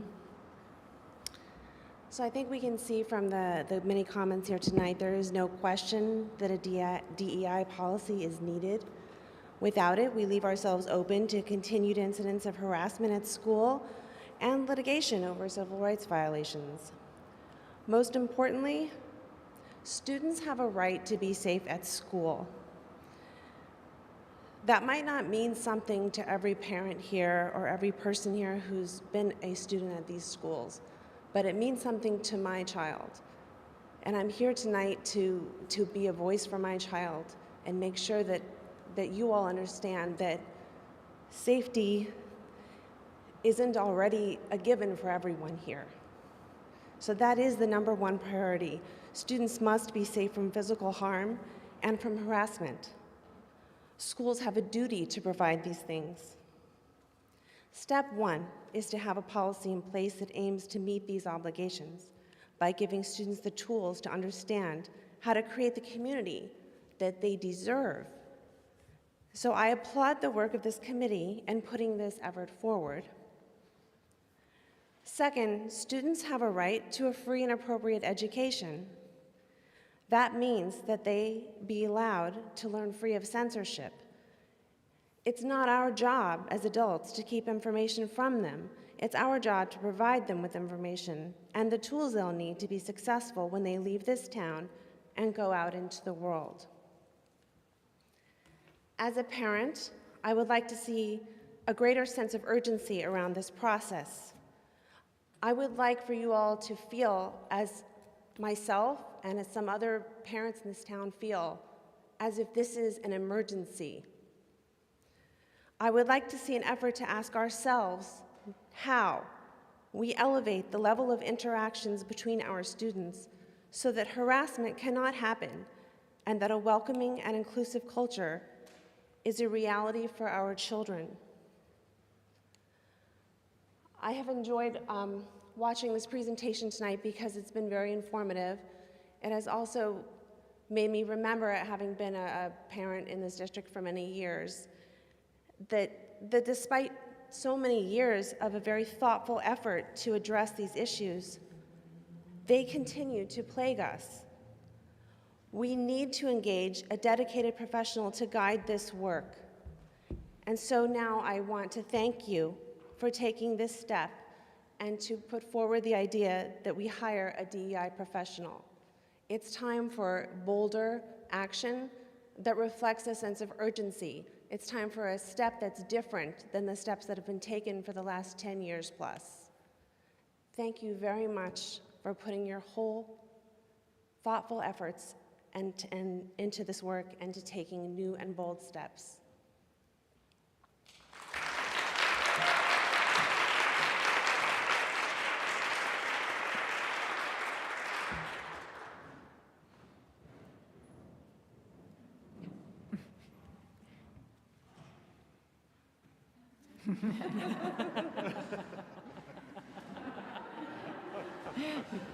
That was a wait for it, wait for it.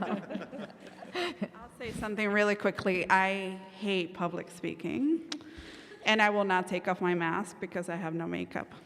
Sorry, can you do your name and address? Swanee. My name is Swanee. Swanee Aquino Chiravala. I'm at 139 6th Street. Thank you. I have 2 boys in the district. They're fabulous. They love the schools. They love Pelham. Thank you all who shared today. It made me feel very empowered, and it made me feel like I made the right decision in moving to Pelham. I'm always fighting in the Facebook groups here in Pelham, so this has been really sort of a relief that we're in the same team and that we're gonna do our best to support my kids and everyone else's kids. I want to say that I want to stay in Pelham forever.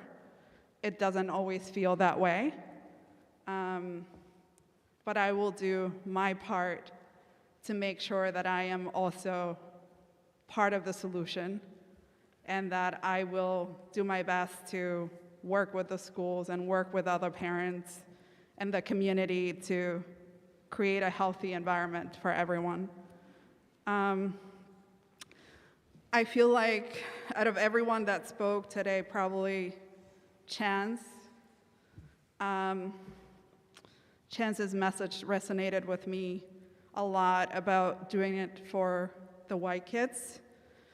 I feel that we don't focus enough on enriching their ability or empowering them to do better.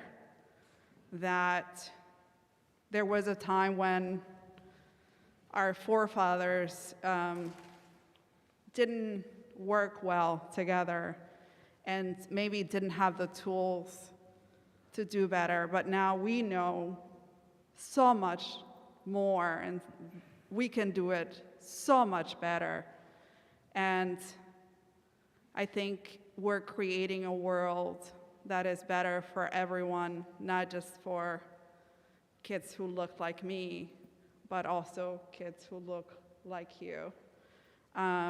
So I hope one day we can enjoy that world together, that we can imagine that world and make it a reality.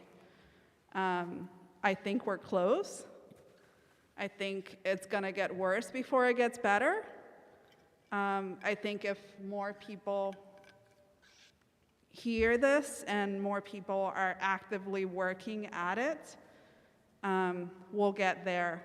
I know that sometimes the negative voices are so loud and so annoying that we just want to quiet them and do whatever to please them. But we have to think about everyone's future, including your own. And not just the immediate gratification of silencing those voices and doing whatever they want, because we just want to have peace immediately, but thinking in the long term, what's better for everyone, for the community, and for the world. Thank you.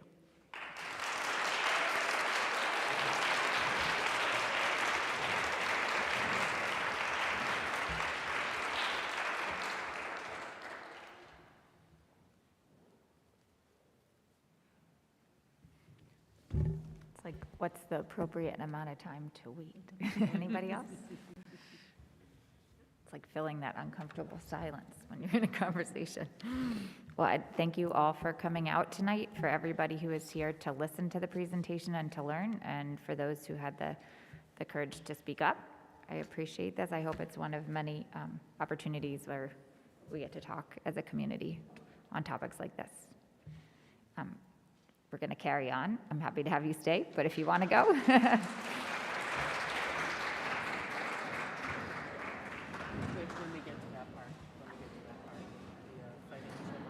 Right, right. That's why this. It was actually. Yeah. It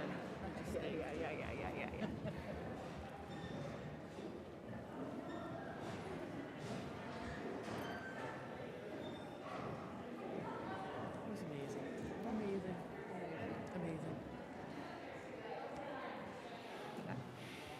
Just wait a minute for it to quiet down. I know.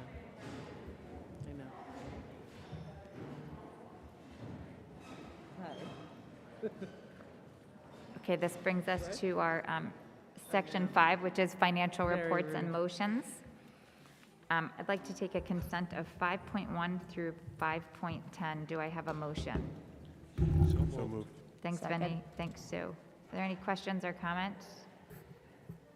I know that Mr. Ricky went through this in great detail. All in favor? Aye. Any opposed? Any abstentions? I'd like to take a consent of 5.11 to 5.14. Do I have a motion? So moved. Second. That was, sorry, I was looking at the agenda. That was Eileen and Leah. I recognized Eileen's voice. Any questions or comments? Jim, I just had one follow-up about the lease. So when do you anticipate that you'd be able to occupy the space? So the date we're looking for occupancy is August 1st. We do know that's a tight timeline, so we're working on contingencies if that happens. Right now, the lease would be at 629 Fifth Avenue, which is a Sanborn building. Sanborn, Matt. So the finer details right now, until the lease is finally executed, that's why you won't see it, the full details on board docs right now. Very good. But the rent generally falls in within the guidelines that we spoke about during the budget hearing and the budget cycle as well. We've come in below that number. Great, thank you. Mhm. Does anybody have any other questions or comments? All in favor? Aye. Any opposed? Any abstentions? I'm going to take a consent of 5.15 to 5.17. Do I have a motion? So moved. Thanks, Second. John. Thank you, Vinny. Any questions or comments? This is 2 sidebar letter agreements with the Pelham Teachers Association and a memorandum of agreement with the Pelham Administrators Association. I'd like to thank Tom Callahan and the whole PAA, and for the 2 of you for sticking it out with us tonight. Anything anybody wants to add? Okay, all in favor? Aye. Any opposed? Any abstentions? And finally, I'd like to take a motion of 518, a motion to accept a donation. Do I have a motion? So moved. Thanks. So a second? Second. Thank you, Eileen. So this is a donation of a friendship bench for the Colonial Elementary School playground, and that gratitude be bestowed upon its donor, the 5th grade class of Colonial Elementary School. It's very generous. All in favor? Aye. Any opposed? Any abstentions? Okay. Section 6 is policy monitoring and governance. 6.1 is the second reading of the policy, diversity, equity, and inclusion policy, which we talked about at our last meeting and also has been referenced in this report. Right. So we did talk about the process that we came to this policy on, and one of the things that I know Peter mentioned was that in our subcommittee work, we decided not to include a list of terms with definitions because it felt very heavy. And frankly, we thought we were using these terms in very generally acceptable ways, not specific to education or, but the fact is that there are probably some terms that would benefit from definitions. So I'd love for us to, I know that I encouraged everybody to take another look at the policy because it's hard when somebody's reading it out loud to really think critically about it. And now I think we've had a lot more information, particularly with the presentation from today. So I'd love for us to talk about anything regarding the policy. And in particular, if there are terms that anybody would like to raise, what I think we should do, given that this is the second reading, is I'll take a list of those, I'll reconvene with the policy committee, and also work with some of the people from our subcommittee, come up with what we consider to be our intention as far as the definitions, and put them into the policy. It won't change the policy at all, it will merely elucidate some of the terms, and then that'll be done in the next week, and the board can go back and take a look, and it can be on your next agenda as the third reading with those changes built in. So the terms that I'm going to start off suggesting are equity, which I really thought was a simple one, but when I really looked it up, there was a lot more to it. Equity gaps, opportunity gaps, and culturally responsive. As with all the policies, we've talked about how all this work is based on driving excellence in our schools. It's inherent in everything that we do as a board, as a district. So I'm comfortable that working together we can come up with the best way to really talk about these things. So by all means, if you have any comments about the policy that have to do with these terms or with anything else, I'd love for us to talk about it, get it out there so that we can kind of see how we feel about moving to the third reading. I have no objection to moving to the third reading. Which would happen at your next meeting. Understood. Yeah. There's no changes between this reading and this last meeting? Not since the last reading, Okay. no.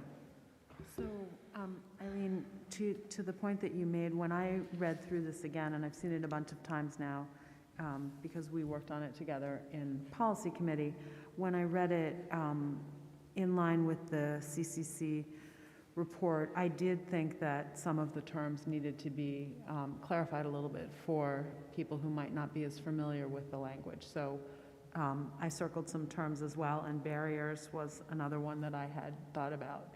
But I just had a question.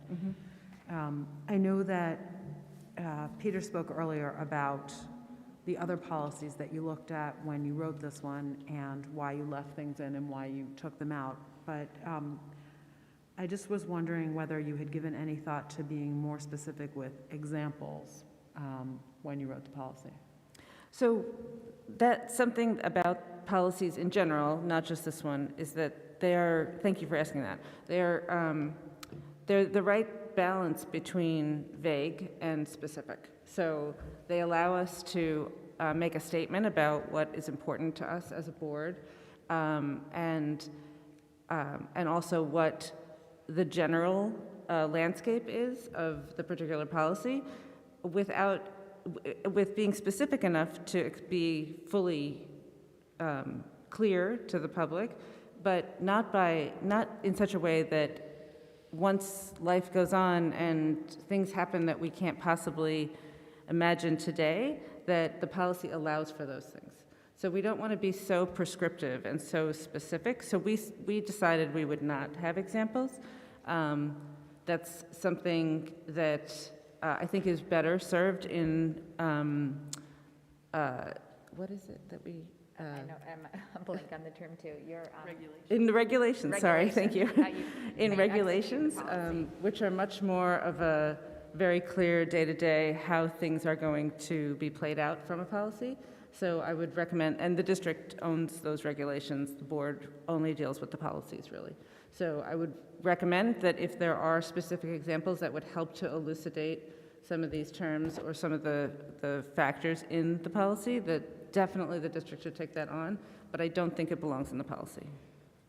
Thank you.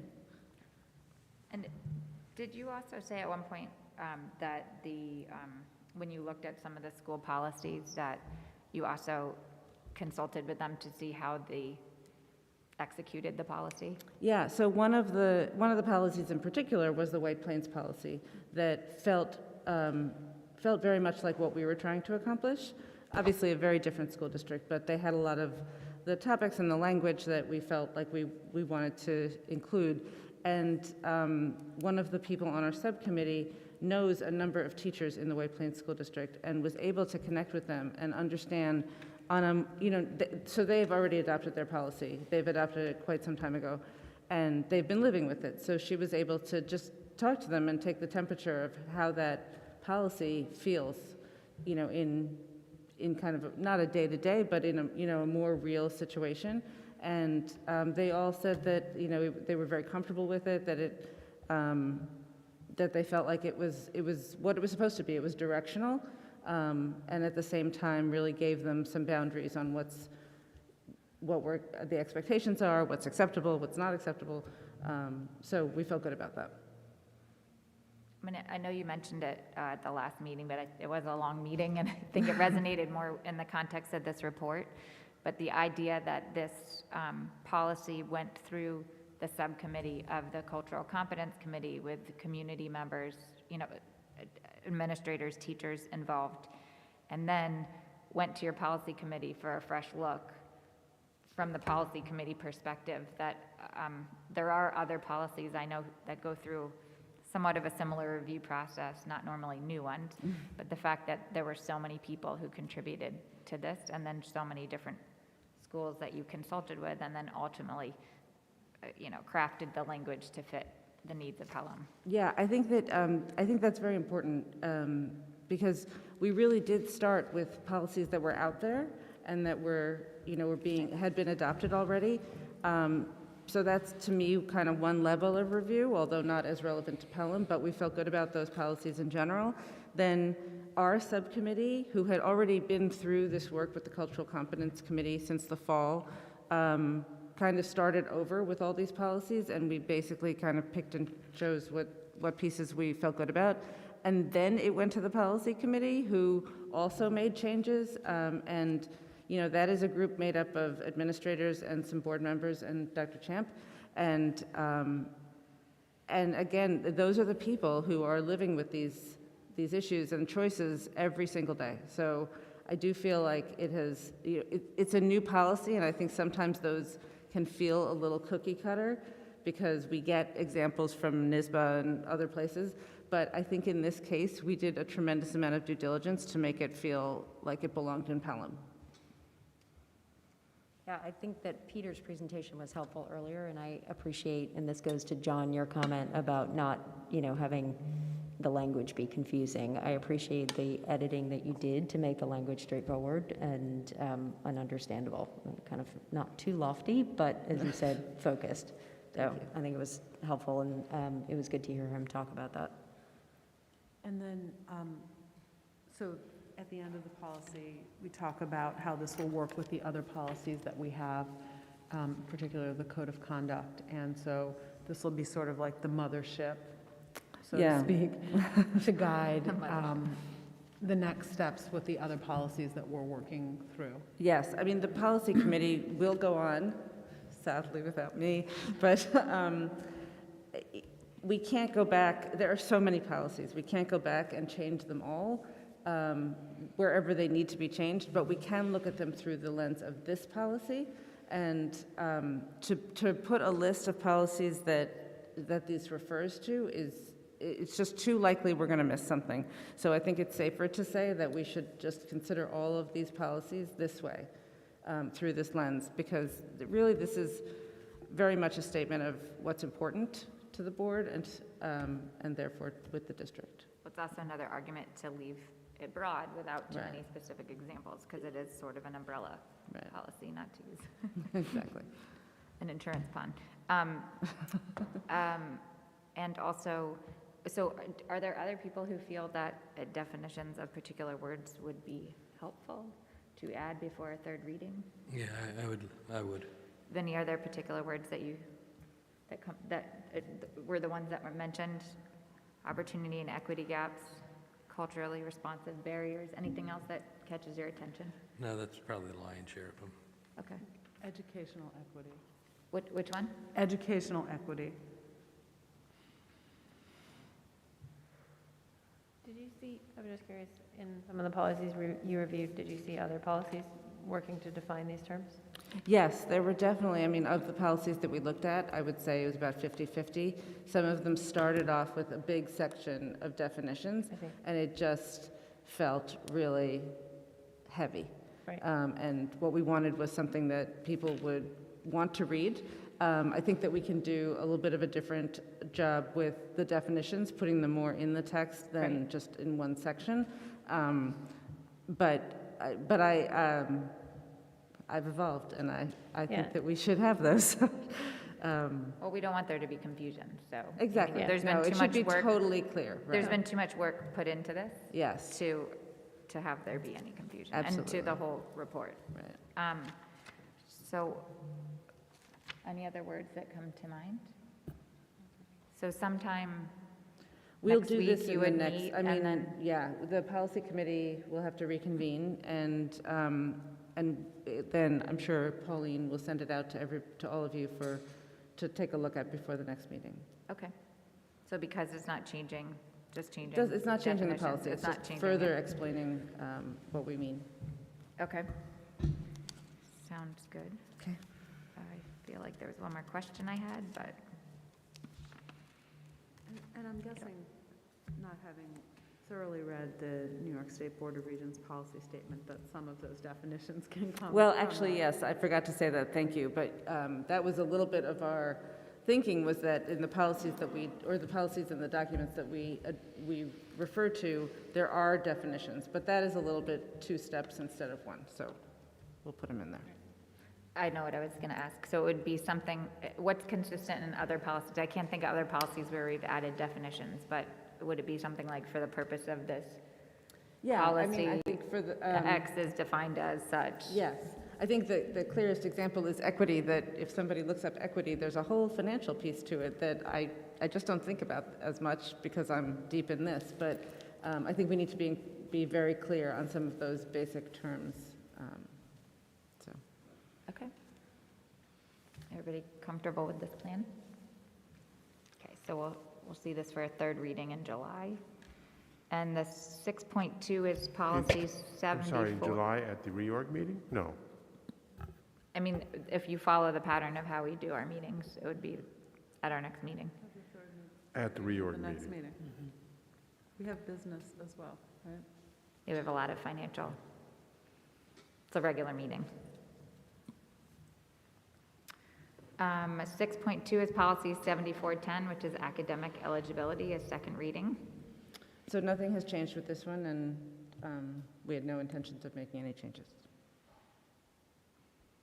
Did anybody have any questions about that policy? Okay, section 7 is superintendent's personnel recommendations. I'd like to take a consent of 7.1 through 7.3. I didn't ask for the motion, you just know, you read my mind, Jess. And Vinny a second. Any questions or comments or anything to add?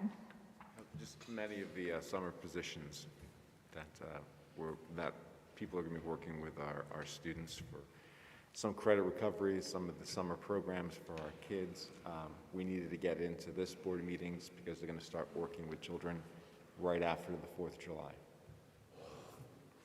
And some leaves of absence. Yes, and of course, as we look at personnel for preparing for next school year, we're just kind of making sure that we're getting those in as well.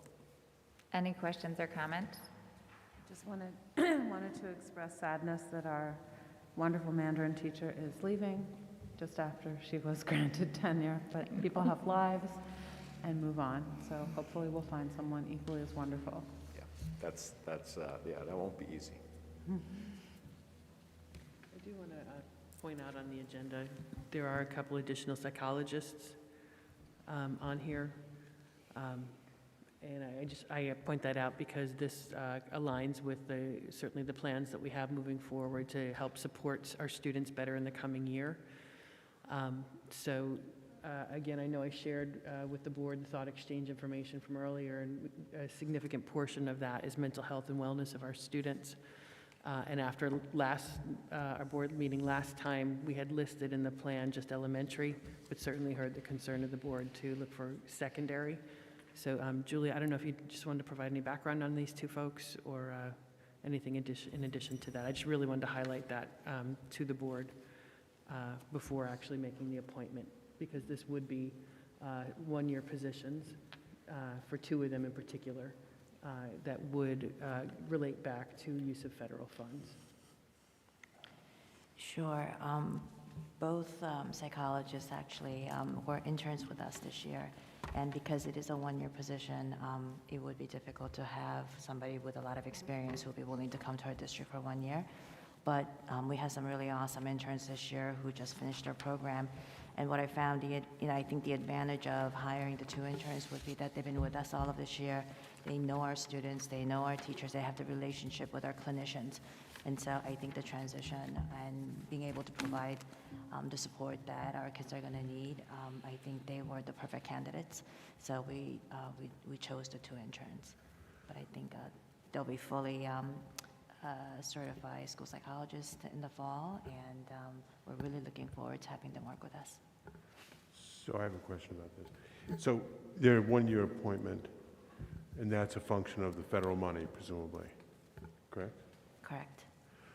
So after a year, federal money runs out. I think we should evaluate the effectiveness of those additional psychologists, what they've achieved, what help, what's happened. Right. What value added to the organization. I'm late Yep. and I can't talk. Because, yes, I understand as a way of sort of catching kids back up or readjusting after the pandemic, et cetera. But, to me, just having a one-year appointment for a psychologist is useful, but we need to know if we should extend that, half of that, twice that, after a year. We should evaluate what the effectiveness of that was. I agree, Don. I mean, I think that at our board retreat, our new board will determine what work sessions, we get to go back to having work sessions again, and what work sessions would be of value to the whole board. But one thing that I envision after hearing the academic update is to get another academic update, sorry, Dr. Garcia, at some point next year. Well, But we are a school district, so it makes sense. Yeah, I know, but I know that's, but the presentation was so helpful, but to get an update on where we are after the year begins, but then also at some point to hear about how we're going to use these resources and what issues we are seeing. I think there's a lot that we're predicting right now, maybe of issue next year, but we can't begin to really know. So to be discussed later, but that might be a value. But there's also, I understand that the money is intended to be for the next number of years. It can roll over if it's left over, so if we you might. find that it's been effective, but there's a lot more to do, I would assume you could continue to put more money in that direction. Well, I think it rolls over if you don't use it. Right. Once it's Right. gone, it's gone. It's gone, right. But we may determine, sorry, Jess. Are you saying, John, that you need to think about it as a board about whether or not these positions should be made permanent, right? And factored into the budget? Well, that's what I'm suggesting. Yeah. I mean, I don't know that we have any metrics for measuring that. But we just need to be mindful of that as we go into the next year to see if we can make that decision. Yeah, That's, I guess, what I'm trying to say. Yeah. right, at the appropriate time. Yeah. Yeah. And I think back to the, to the data piece that Mark Berkowitz presented, part of this will come from aligning our strategic plan and figuring what are our goals and how we're going to measure those. And I think that goes right back to, I believe what you're saying is, we're bringing these positions on because we feel right now we need them. What's our goal? How are we going to measure that? And how are we going to report back to you on the effectiveness to determine whether to continue and to try to seek to fund them long-term basis or not. All very fair. Thank you for reminding us that we were approving this psychologist today. I noticed it when I was reading this the first time, but that was a very long time ago, so thank you. Yeah, and the importance of putting it on tonight, just to be transparent, is because we wanted to lock in two high-quality people that know our kids, and I think that certainly being a one-year-only position, potentially a one-year-only position. There are a lot of people looking for one-year psychiatrists. Exactly. So we really wanted to lock in high-quality people that know our kids. Makes sense to me. Any other questions or comments? All in favor? Aye. Any opposed? Any abstentions? Where are we? 8.1. Okay, 8, People Personnel Services. 8.1 is Schedule D. Do I have a motion? So moved. Thanks, Vinnie. Thanks, Sue. Any questions or comments? All in favor? Aye. Any opposed? Any abstentions? Section 9 is new business. We had public comment. So, sadly, the last time I turned this over to Eileen. Madam President, would you entertain a motion to adjourn? Absolutely. So moved. Do I have a second? Second. Oh, yay. Any questions or comments? You want to ask a question about it? No? I'm okay, I think. I'm Okay. good. All in favor? Aye. Aye. Any opposed? Any abstentions? Thank you. Have a good night, everybody.